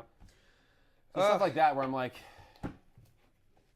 Tree's pretty good and ends games. But I'm going to take out Prism from this deck box. Yeah. It's going to be in a tomb for a little bit. I have that with my Vincent list. I played Vincent in Blitz and I was like, I'm not playing Vincent for a little bit. It's just too inconsistent. My least favorite thing about Runeblade is the inconsistency. Same with Prism. Which is hilarious. It's the same problem with Prism. I fucking hate that I played out my ass and then drew a hand of 5 cards and it was like, yep, can't do anything with this hand. Yeah, because you play bad cards. Duh. No, I play good cards in wrong color strip. I see. Yeah. I literally cut down to 14 blues. Library is good against Guardian, right? Library is good against everyone now. You need it. Okay, I was gonna say, do you just not play? Oh, never mind. I was like, the only reason you play yellow is for your library, but I realized your weapon also cares about yellow. Yes. Makes sense. I forgot about that part. Yep. No, that's why library is good, period, right? Like, the deck is so bad that you have to rely on literally having more intellect than your opponent to win the game. Like, that is your win con against most matchups. I have 5 cards and you have 4. She's snarky. She's a snarky little nerd. That makes exactly. Sense. It's annoying, though. What happened? The deck served me so well. But like the deck was also serving me well for a really long time. I from outsider's perspective, it was literally like you playing Prism before and after LL. Yes. You played her in LL and you were like, holy shit, and it's like it never scratched that itch again. Yeah. But like the decks felt totally different. Like old Prism doesn't play nearly like the I know. Matchup is slightly. I think the problem is, as much as I did have problems with the consistency issues of combo Prism with the tomes, at least it was a game. Like, and I never liked the 747 plan, which is just like Herald, Angel, Herald, Herald, Angel, Herald. Like, you just go full aggro. I am not an aggro player. Like, and I'm even the same with Dromai. I did not enjoy Empress as much as I liked Big Dragon. And we're shoehorned into having to play aggro. And it just sucks because it's not even good aggro. It's good aggro if you draw well. Yeah, which is the best. This is why, okay, I didn't think I was going to bring this up on stream. This is why I think Count Your Blessings has a place in Flesh and Blood. I think if Count Your Blessings is not a thing, it just go, okay, cool. So like Flesh and Blood is just how many 4s can you play? Yeah. And how lucky can you get? That's it. That's just not fun to me. Yeah. Yeah. I don't like that how aggressive the meta is getting, and it's so fucking weird to me that in such an aggressive meta, and especially since Prism is good into Enigma, in my opinion. Apparently Enigma players think the other way around as well. Well, it's a classic illusionist. Every illusionist thinks they're 90-10 to everyone. But, like, it doesn't make sense to me that Prism... Well, no, it makes sense to me because the deck is bad, but, like, Prism is not, like, S tier right now. Because I think it's because of the Rune Blades that... Isn't Aurora just fucking unreal against you? Aurora is, like, a free win for Prism. In what world? Because I can high roll faster than Aurora can. I don't think so. Aurora's so consistent. She's consistent. She can do it every turn. But I also kill her in 3 turns, though, if she doesn't block. And I heal like a shitload. My angels prevent her 4. They cover the breakpoints. But like that works for the breakpoint specifically, but it doesn't work for like the pings. Yeah, but the pings aren't consistent enough. Like the pings only come with arc lightning turns. They can be. And I don't know. I've played against Brandon quite a bit as Aurora, and I've played a couple Talishar games, and to me it's just a free game. Like I lose. Yeah, but when did you play against Brandon? When he just started? When he started and a little further into like not recently. Obviously, I haven't played Prism in a while. But it just seems horrible for Prism. It's Prism can go faster. My high roll, like I think. Well, he has a fridge too, so that's the thing. Like if you have not that good of a fridge. I mean, it's the same as Viscerize. It's not bad. Like Runeblade fridge is pretty good. I guess. Like it's just like you. She doesn't want to block. That's the thing. Viscerize doesn't matter. You have a fridge for the one turn that matters, and then Aurora just like then clean sweeps from there. I think you need more than one turn to be able to block. I don't know. I think like maybe it's just she doesn't block very well. So when she needs to block, like it's not good. Versus Viscerai, which blocks fairly well. Well, this version, yeah, but then it's also like I don't know. I as someone who played Enigma against Aurora, it was horrible. Yeah, but Enigma and Prism are totally different. Like Prism is now an aggro deck, so I get it. It's the same. It's the same matchup as against Azalea. It's the same matchup as Ninja. It's just who draws better wins the game. And it just so happens that Prism consistently draws slightly better than Aurora normally, because I can usually with a full grip deal a minimum of 12 damage. I don't think Aurora can always deal 12 damage. Yeah, she has an average of 20. Average of 20? Yes, really? That's what I'm saying. Oh my God. I feel like you might not have played against Brandon in a while, but like Aurora's nuts now. Like they really fine-tuned the shit out of that deck. So if Aurora doesn't block, then Prism can... Well, what I'm saying is... What would be the math for Prism? You do block. So that's where like... So you're both going back and forth, and then Aurora goes, cool, I have a nuts hand, and you have the Erudition or whatever. Mm-hmm. I'm going to block it. Now your turn's much worse, and now I'm going to like put you on the back foot the rest of the game. Yeah. And I'm going to chip you down until you die. Because I don't think you could... I don't think... If Prism is on the back... You're right. So if Aurora's on the back foot, she loses. I just don't think that happens consistently enough. Well, so if she can't block out... Like, if she blocks me up for the first, like, 2 turns, then Aurora wins. If she can't, then I'm dealing... Like, the total value that I'm gaining is I'm usually dealing minimum about 16 and then healing 4. So 20 as well, right? And my ward 4 is fucking good against Aurora, too. Against Viserai and stuff, my Angels provided me 1 point of value. Yeah, because all the runes. And there's nothing... Like, I could have... spent my whole hand for it to absorb 3 damage and do nothing on my turn. But what about the scenarios where I go like 4 go again, you're like no blocks is the ward and go lightning press? That's fine. That takes 2 wards. Oh well, that's irresponsible if I let 2 angels live. Irresponsible. Yeah. No, like you're very usually, because the games are so fast, you have an angel that lives a turn and that's it. Oh, okay. Yeah. So you have the expectation. Okay, I don't know. I feel like Aurora's probably favored in that. But maybe I'm wrong. Maybe my concept of Prism is off. But well, the problem is Prism is fucking awful, and you can just draw into And mind you, she does have Runeblade hands as well, like Aurora does. She has turns that deals like 3 damage and creates an embodiment of lightning, but less so. But that's why she's very way powerful. Less so. Exactly. Like for me, I run, 9 reds. I run a bunch of no blocks, and I run 14 blues. There's still a chance that I draw red, blue, all blues, all reds, whatever that might be. Hey, Mel. Hello, Mel. At back end of the stream. Yeah, I'm just like, also like, in terms of tier lists, and like, Aurora's winning, and everybody's playing Aurora versus... I don't know. So I'm guessing that... Well, Prism loses to everything else, right? Prism is unfavored against Viserai. Yeah. Prism is unfavored into... what else would be... What else is at the top right now? Enigma, again... So you got Enigma, Aurora, Florian, Viserai,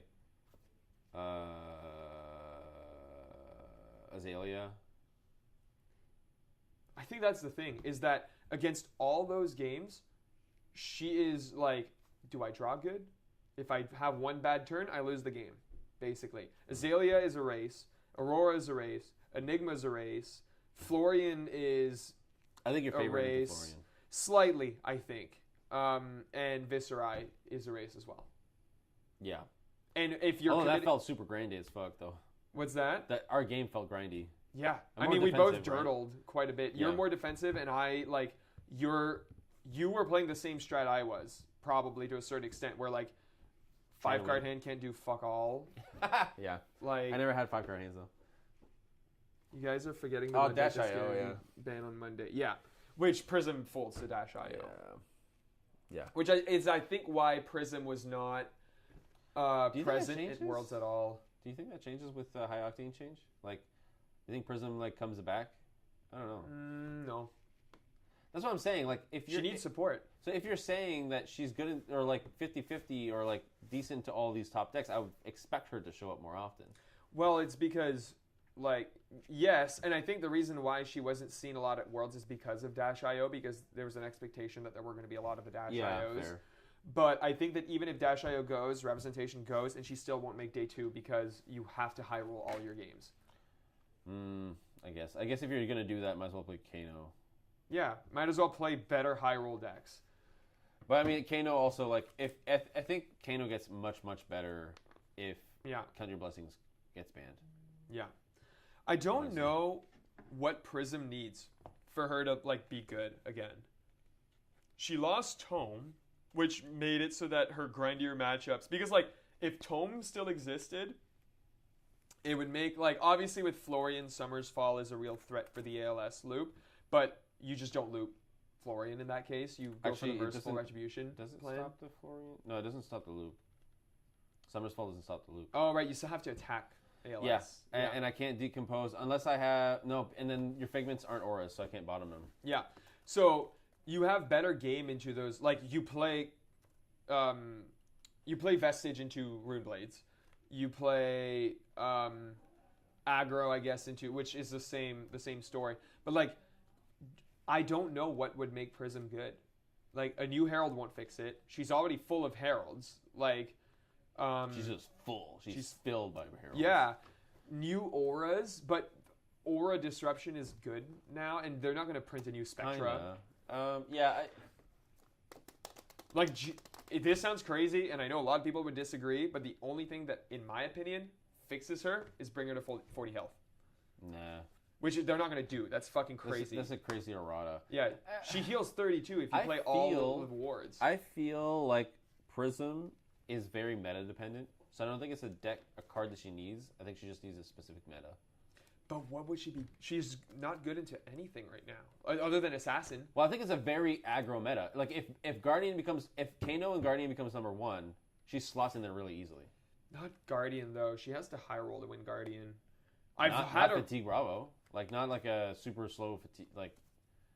Yeah, if it's slow fatigue Bravo, then it's different. Like CYB, Prism loves. If CYB doesn't get banned and it's all you see, then yeah, Prism thrives. Oh my god, Brady agrees with you. That's weird. She needs 6 more HP at the moment. Holy shit, we just said the same thing. LOL. Yeah. That's crazy. I can't believe that Brady agreed with you on an illusionist take. Yeah, no, like That's how you know it's wrong. Genuinely, putting her at 40 life makes her less dependent on, like, if I draw a brick turn, it's okay. But, like, I'm 1 turn behind, always. Because I'm at 32 health. But I think that's fine because of the, like... Because your hero ability makes it so that... Or just your illusionist in general makes it so that your life total doesn't matter. Like, that you're playing a different game. You're not playing, I'm going to... My life total matters. You're saying my board matters. Yeah. I think it's fair that for the people who are playing the life play, which is every other class other than illusionist. Yeah. It's fair to give them a leg up because it's like really difficult to deal with all your Figments because they're not Spectra. You have a lot of like Phantasm, which like basically doesn't exist in Prism, like stuff like that. Yeah, Phantasm is not a point. Like you're supposed to kind of play expecting that every attack gets popped. And you play around that. Well, I'm saying because of your legs. Because your legs, Phantasm doesn't exist. Yeah. Well, Phantasm exists for the aggro. Like, when you're calculating your value. Like, it's, my 6 attack is now 3. Or whatever block you represent. Sure, but I think that the original concept of Phantasm is we're going to make these cards super pushed. And then it's going to be fair because it's going to end the turn. Yeah. And then it's only fair because then I also have to deal with your Spectras, which also ends my turn. Yeah. So that the whole end your turn and remove your action points doesn't exist anymore. Yeah. It's just I'm going to give -3 to your attack. You know what would actually, I think, fix her? An arm piece that reads, it's Blade Break 2 or even Blade Break 1. I don't care. I won't be greedy. Blade Break, when you block with this, charge your hero's soul or put a card into your hero's soul. That fixes, I think, the entire deck. It basically puts her to not 40 health. It puts her to 37 because you're getting the 1 block in the ward 4. Yeah. And, like, imagine if the game we just played, I had that. Again, Blade Break 1, right? We're not even going to give it 2. Blade Break 1, and I have a Herald that was useless because you were at 1. It wasn't going to get any use at all. And by doing that, I'm able to flip it on a subsequent turn, attack with it or whatever. Like, I think that genuinely gives her more of an edge. It doesn't make her broken. It just makes it so that she's able to swing back when she's behind. In our game that we just played, I was at 3 health. You were at 1, which, technically speaking, you should be, like, shivering in your booties. But, like... I was.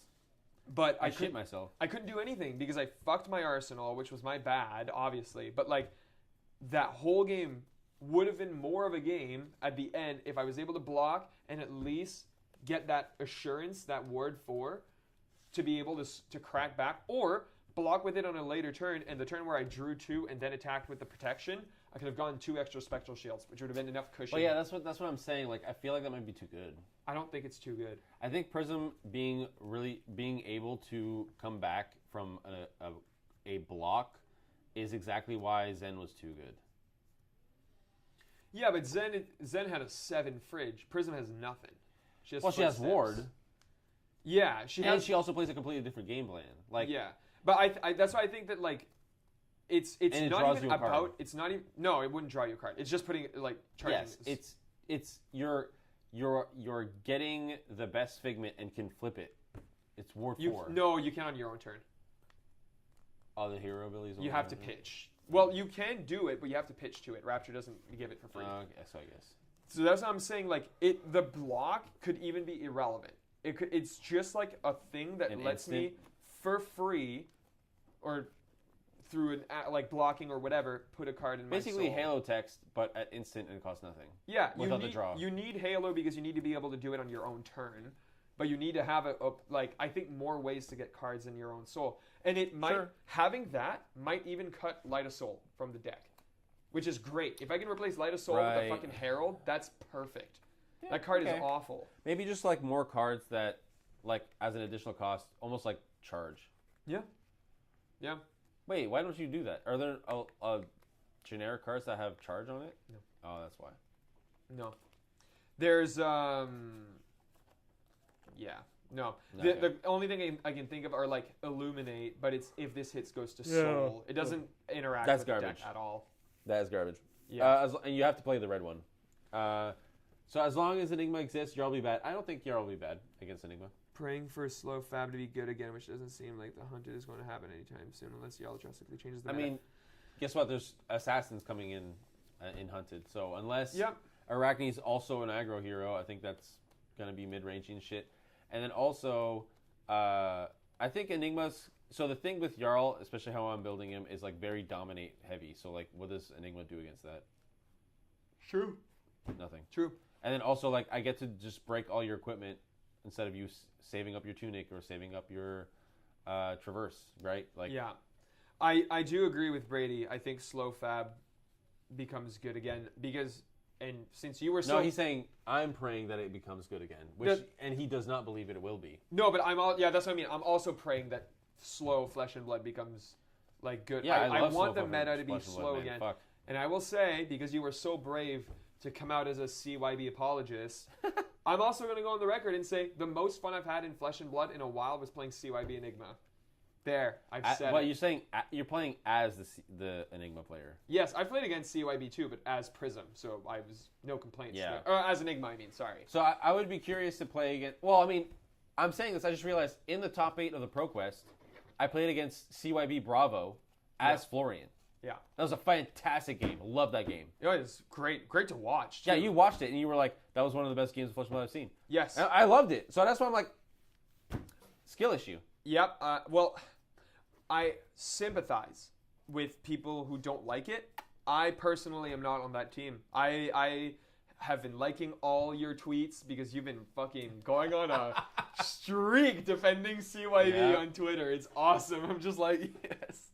As an illusionist, obviously I have a very biased perspective into playing against CYB because I don't have a problem playing against CYB. Mm-hmm. But when I played CYB, the worst part about it was the sentiment of the opponent. But I was saying the attitude, yeah. The attitude wasn't and not saying any shade to my opponents. Like, they were all good sports. But I understand the frustrations of playing the deck, like, obviously, and the sentiment around the room. Obviously, the decks can be unfun to play against if you don't like those slow, grindier games. And the thing with CYB is I do think that there's a point where the game is lost, but the game just fucking goes on forever. Versus, like, if you play against a Dash IO that slaps 3 high octanes with 3 cerebellum processors, you're like, the game's ending. This is not fun, but the game is done, right? Yeah, and that's where, like, I don't know. Like, part of that, so, like, I've also come from someone who's played competitive TCGs for a long time. Mm-hmm. And so, like, that's where I can appreciate every single meta and every single kind of strategy. Yeah. And I feel like it's just like, if CYB does not get banned, people who are watching, you need to start liking it because that's how you're going to beat it. Because once you learn how to beat it, that's when you can appreciate it and like it. Yeah, I really actually enjoyed... Stop complaining about it and just learn how to beat it. I'm going to shout out Celeste and Bobby because my last game was against Celeste, and the first thing she said when the game was over, which... Again, and this She's playing Azalea, right? She was playing Victor. Oh, Victor, yeah. And you look at the life total, and it looks like it wasn't close, but it actually was way closer because I was at 55 when that game ended. Yeah. I had like 7 cards in my deck. Yeah, that's the other thing that I think people will fucking figure out. You can fatigue CYB Enigma. Yes.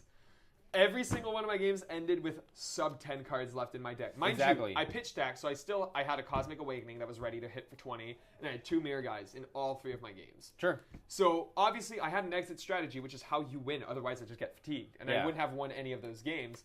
But as soon as she lost, which Bobby was watching the entire time, she goes, I know exactly how I could have played that better and how I could have beaten that. Yep. And Bobby was like, yeah, no, that wasn't like that. I also could see the exit strategy for this. Mm-hmm. There is a way to play against this. Mark said the same thing too. He was like, he played Ira and he realized, he was like, yeah, I should have, like, I can't remember what he said exactly.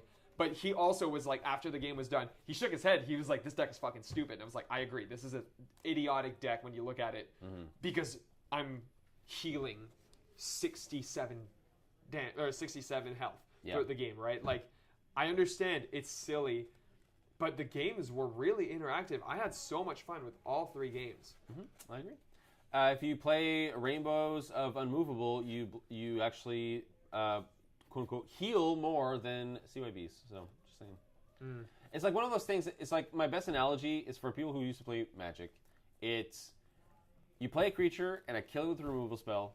You play a creature and I counter it with a spell. The same thing has happened. Yeah. One feels bad. Yeah.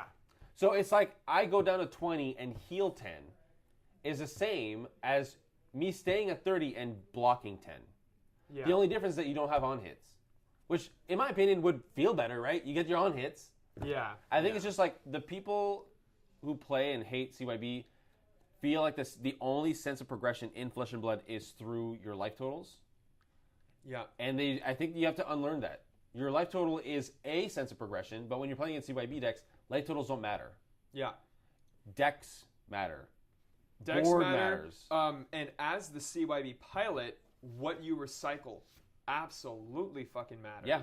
If I didn't pitch those Mirror Guys and stuff and all I had were just like 7 flipped cheese and then I just keep getting hit. I'm at 55, but take 6, attack for 2.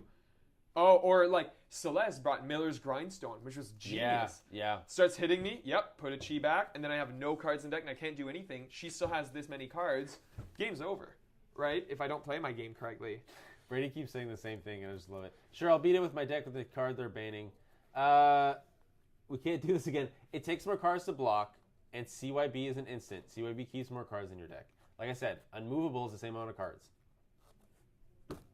The trade-off is that Unmovable stops on hits, while CYB doesn't, and CYB also is good against go wide decks that don't have on hits.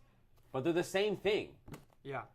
But I would say that Unmovable is even more powerful because you just run the red ones and you have way more value than CYBs. You're not stuck with a bunch of cards that does not think. The instant part doesn't matter.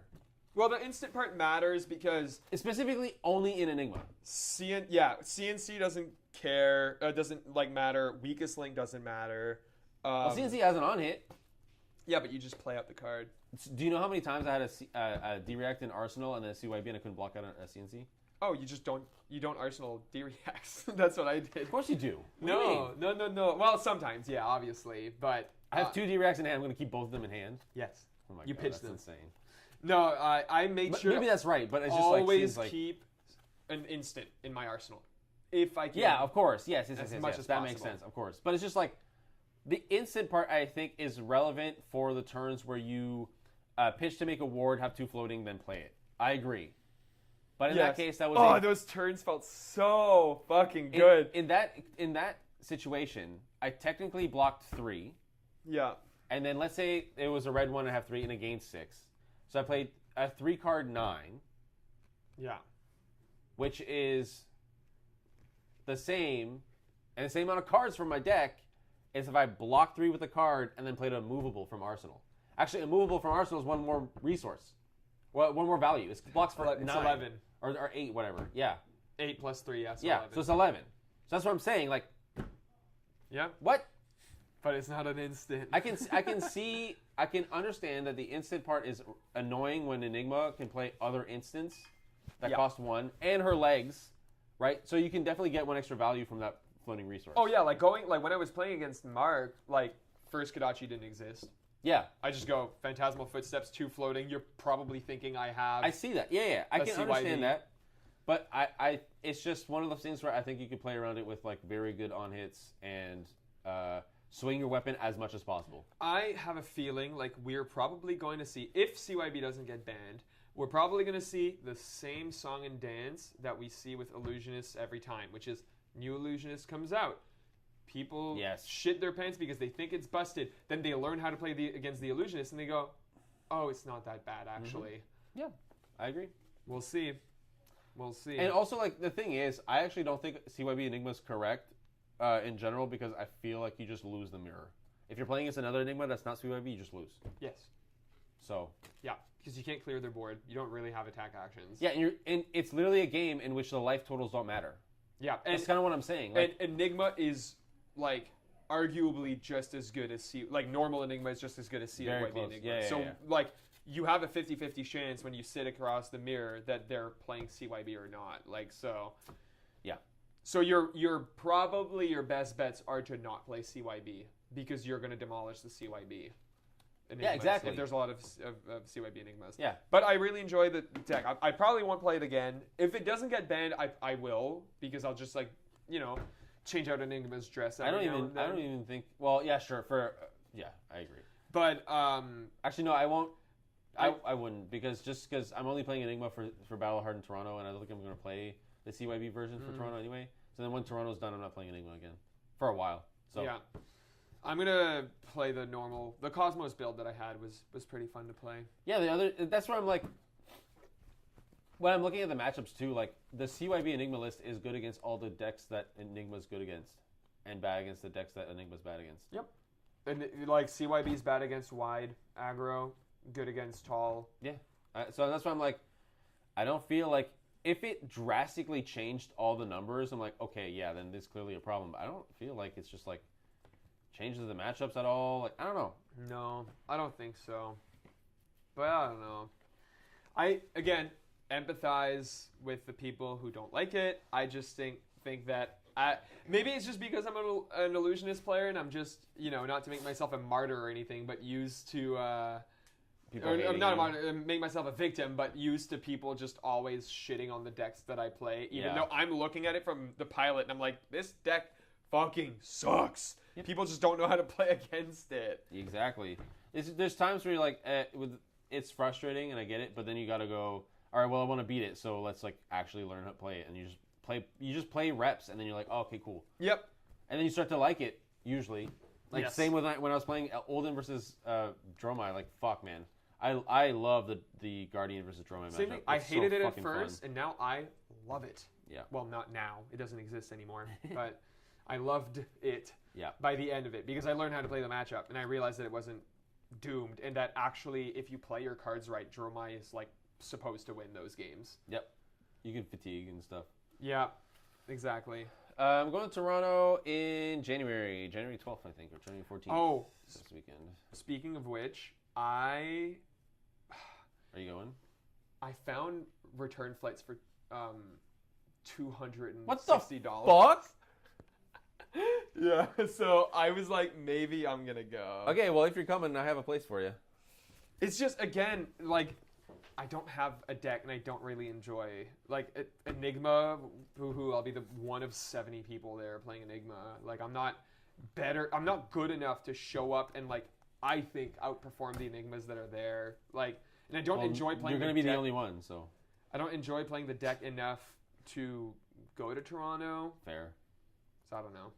If they announced Dromai, even though I guess it wouldn't have come out. No, it wouldn't have come out. The Battle Hardened is in the middle of January, and it's January 31st is when Nick's favorite quote: "This deck sucks" after he beats someone with it. Very true. His favorite quote is this deck. Yes. So, the reason I'm gung ho about it is because you've been to nationals. Mm-hmm. I've not been to any big Flesh and Blood tournament. You've been to a calling. Yeah. I have not. So that's why I'm like, this is like the first time that I have a proper chance. No excuses. I have vacation. Fuck it. I have a place to stay. Like, it's gonna be the cheapest big Flesh and Blood tournament I can get without it being in my hometown. Yeah. So I have to go. Yeah, I think that everyone. I was telling this to Megan just the other day. I think every Flesh and Blood player that is like even considering to be competitive, whether they are going to commit or not, should go to one of these big events because you will fall in love with the game more than anything else the game can offer. Playing the game is one thing.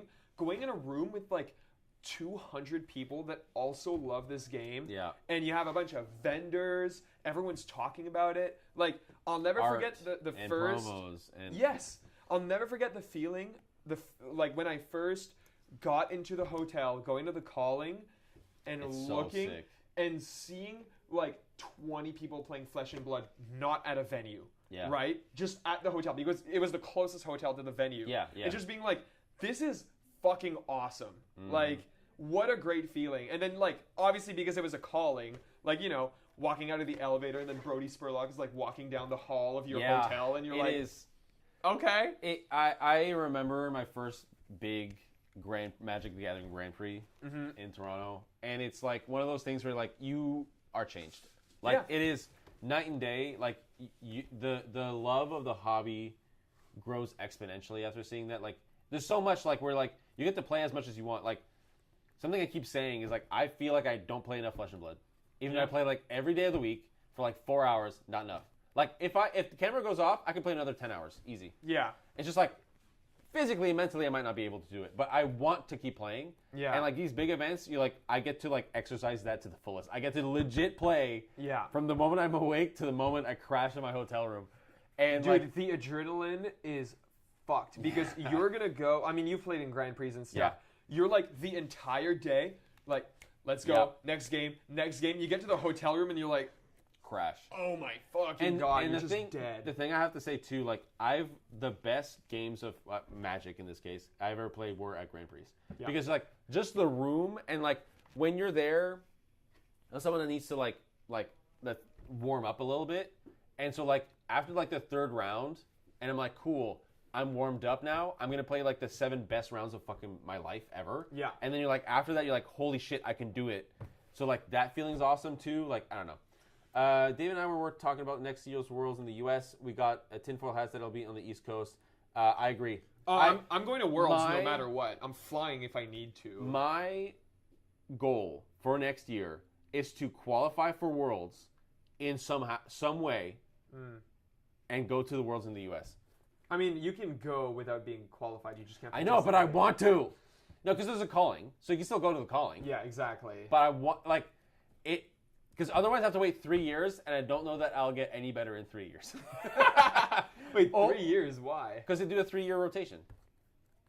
He literally said that. He said every year they rotate between Europe, APAC, and Americas. Oh, I see. For world tournaments, for a world championship. I see. So. Yep. No matter where Worlds is in 2025, I'm going. Like that's. We know it's in America. Yeah, we know it's in U.S. I just like if it's L.A. or if it's New York, doesn't matter. I'm finding a way to go there. I'm gonna fly if I need to. I'm not missing like the cheapest way to go to Worlds. Like it's gonna be. But what I'm saying is like you just need to wait 2 years and it'll come back. Yeah, true. And it could come back on the East Coast. I'm just specifically for me, if I want to qualify, I don't know you would have to go to like callings and shit then to qualify for Worlds, or right? buy a PTI. Or buy a PTI. Those are like $600 US. There's a Battle Heart in Toronto coming up. New York seems like it really makes the most sense. I don't know if it does. Well, the last Pro Tour and stuff, they were all on West Coast, so it'd be cool for them to do East Coast now. It's just okay, so New York State, not New York City. Yeah, I would not. I would. New York City would be fucking impossible. There's no parking. There's no like. The transit sucks. Yep.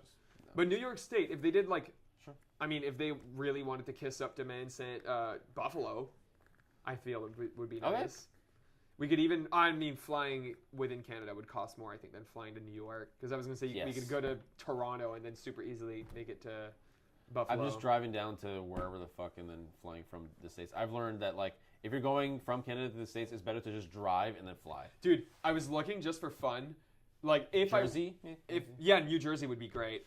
If I wanted... Oh, and Jersey would be Newark Airport. So it'd be so cheap to fly there. Really? It's like one of the main airports of the East Coast. Oh, yeah, but it's... When I went to Florida... I mean, it's drivable. It's like 12 hours or whatever. But... Actually, you know what? I've done that in a day. Yeah. Yeah. So when I went to Florida the first time, it was Moncton, New York, which is New Jersey, Florida.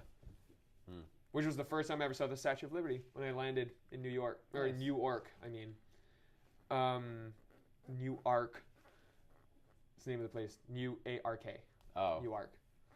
Actually, it's just the Boston accent just probably makes New it all York. sound, yeah, makes that would be sick, actually. Worlds in Boston. I would move. Why? Because I love Boston. You love Boston, huh? Yeah, I would go there and then never leave. Okay. Just wait for next Worlds. It's cheaper flight, too. It's just a one-way. Yeah, one way, exactly. But no, I was looking just for fun. Like, speaking of driving to the States to fly, I looked at, for funsies, flights from Moncton or Halifax to London for the Pro Tour. Yeah. And it was like $1,000 from Moncton, $900 from Halifax. And I was like, Boston to London, $600. Damn. Canada sucks.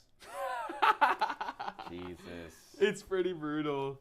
That's what David and I were saying. If it's New York, Boston, something like that. It would be so sick if it was Boston. Yeah, David doing the 12-hour drive again? 12? It was way more than 12. 19. What do you mean, for Nats? Yes. Yeah. It was 10 for calling, 19 for Nats. But I feel like the prestige of Worlds in New York makes it a selling point. Yeah, I guess. But I think Boston's a good second one. Like, if you're going to New York State, Boston's not bad. Yep.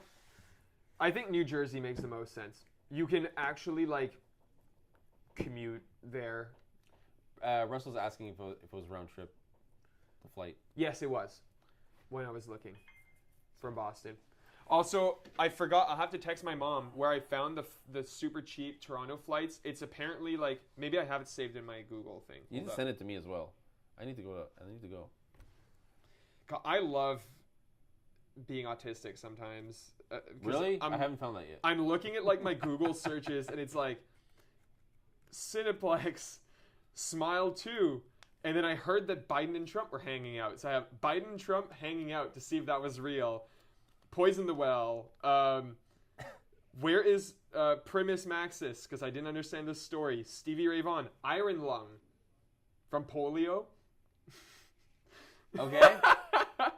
Is that autism or is that just ADHD? I think it's ADHD, actually. No, it's not in my history. Unless they're going to host Worlds on Staten Island.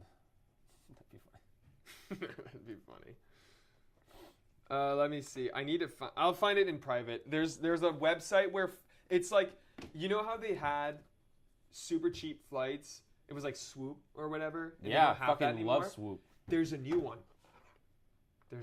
It's called like Frugal or something like that. Forgot. It's called You're Gonna Die on This Plane.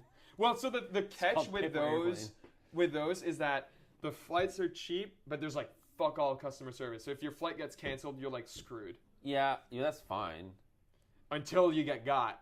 Yeah, but just don't get got. Well, that's what I thought too, and then I met someone that got by that, and I was like, oh, that sucks. Yeah, you're like, you're an idiot. I'm not going to get got. Exactly. You're going to host Worlds on Staten Island. He didn't mention the search for Moancore. He's hiding the truth. No, I didn't search for it. You just sent it to me, Brady. What the fuck are you guys talking about? There's a metal band. Do I have to be careful? Do I have to end stream? No. It's very clearly Flair is what it's called. Flair Airlines. And we're Wednesday today, so it's even cheaper. Flair. Yep. That's what's going to end up when you're in the middle of the woods. You have to put up a flare so people can find you. Okay, so for the super cheap flight, by the way, there's no Flair from Moncton. You have to go to Halifax. Okay. But Halifax, and it's what, January 12th is when the event starts, right? Yeah, so I want to go like 2 days before. Yeah, so 10th. Let's say January 10th to the 14th. Maybe you can do it January 6th just to make it commemorative. Ha ha ha ha. For one adult on a Wednesday right now, my flight there, 126. My flight back, 107.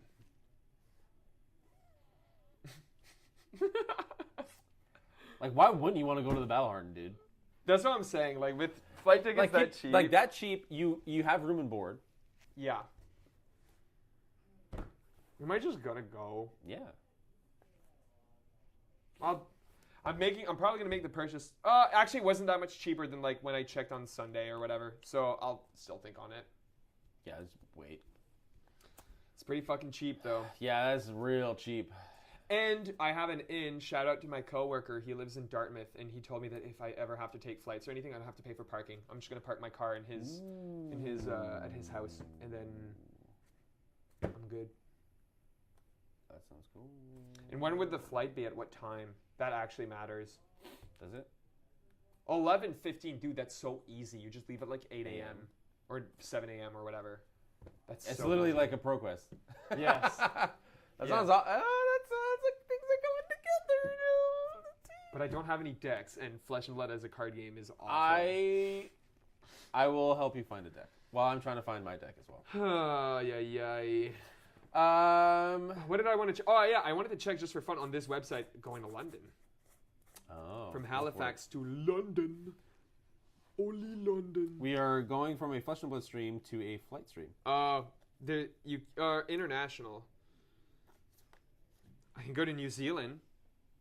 How much would it cost to go yell at James White in January? It's thinking real hard. I give up. It's taking too long. But yeah, it's not going to London. Is it going? What if I just search UK? Well, often what happens with these cheaper flights is just a company from the US that touches down at certain spots in Canada real quick. And so they're like, we're just going to pick you up and drop you off to the next spot. That's usually how it works. True. So they're just making an extra buck. That's why it's so cheap. And it's also not Canadian, so they don't fuck us like every other Canadian company. True. Oh, I need to check too. Like, while those prices are still good, they're probably American prices. So add 30% to that. So if it's like 200, then still add not like even, dude, $60 or whatever. I was ready for 600. So wow. I was ready to pay. Did you buy your plane tickets yet? Okay, I'm gonna send you that right now because I'll forget otherwise. Yes, sir. Flair. Okay, the store's gonna close soon, so we gotta go offline. But thank you everyone for watching. We appreciate it every time, every single person in chat, even if it's just Brady. We appreciate it. It's usually Brady and Riku, but Riku fell asleep. Yep. And Mel showed up at the end there. Appreciate you. Appreciate you, Mel. So see y'all next week. Next week we'll have actually good decks. They'll have $10 added to your deck. I'll have $5 added to my deck. Let's see if it changes things. All right. See y'all next week. Bye-bye. Bye.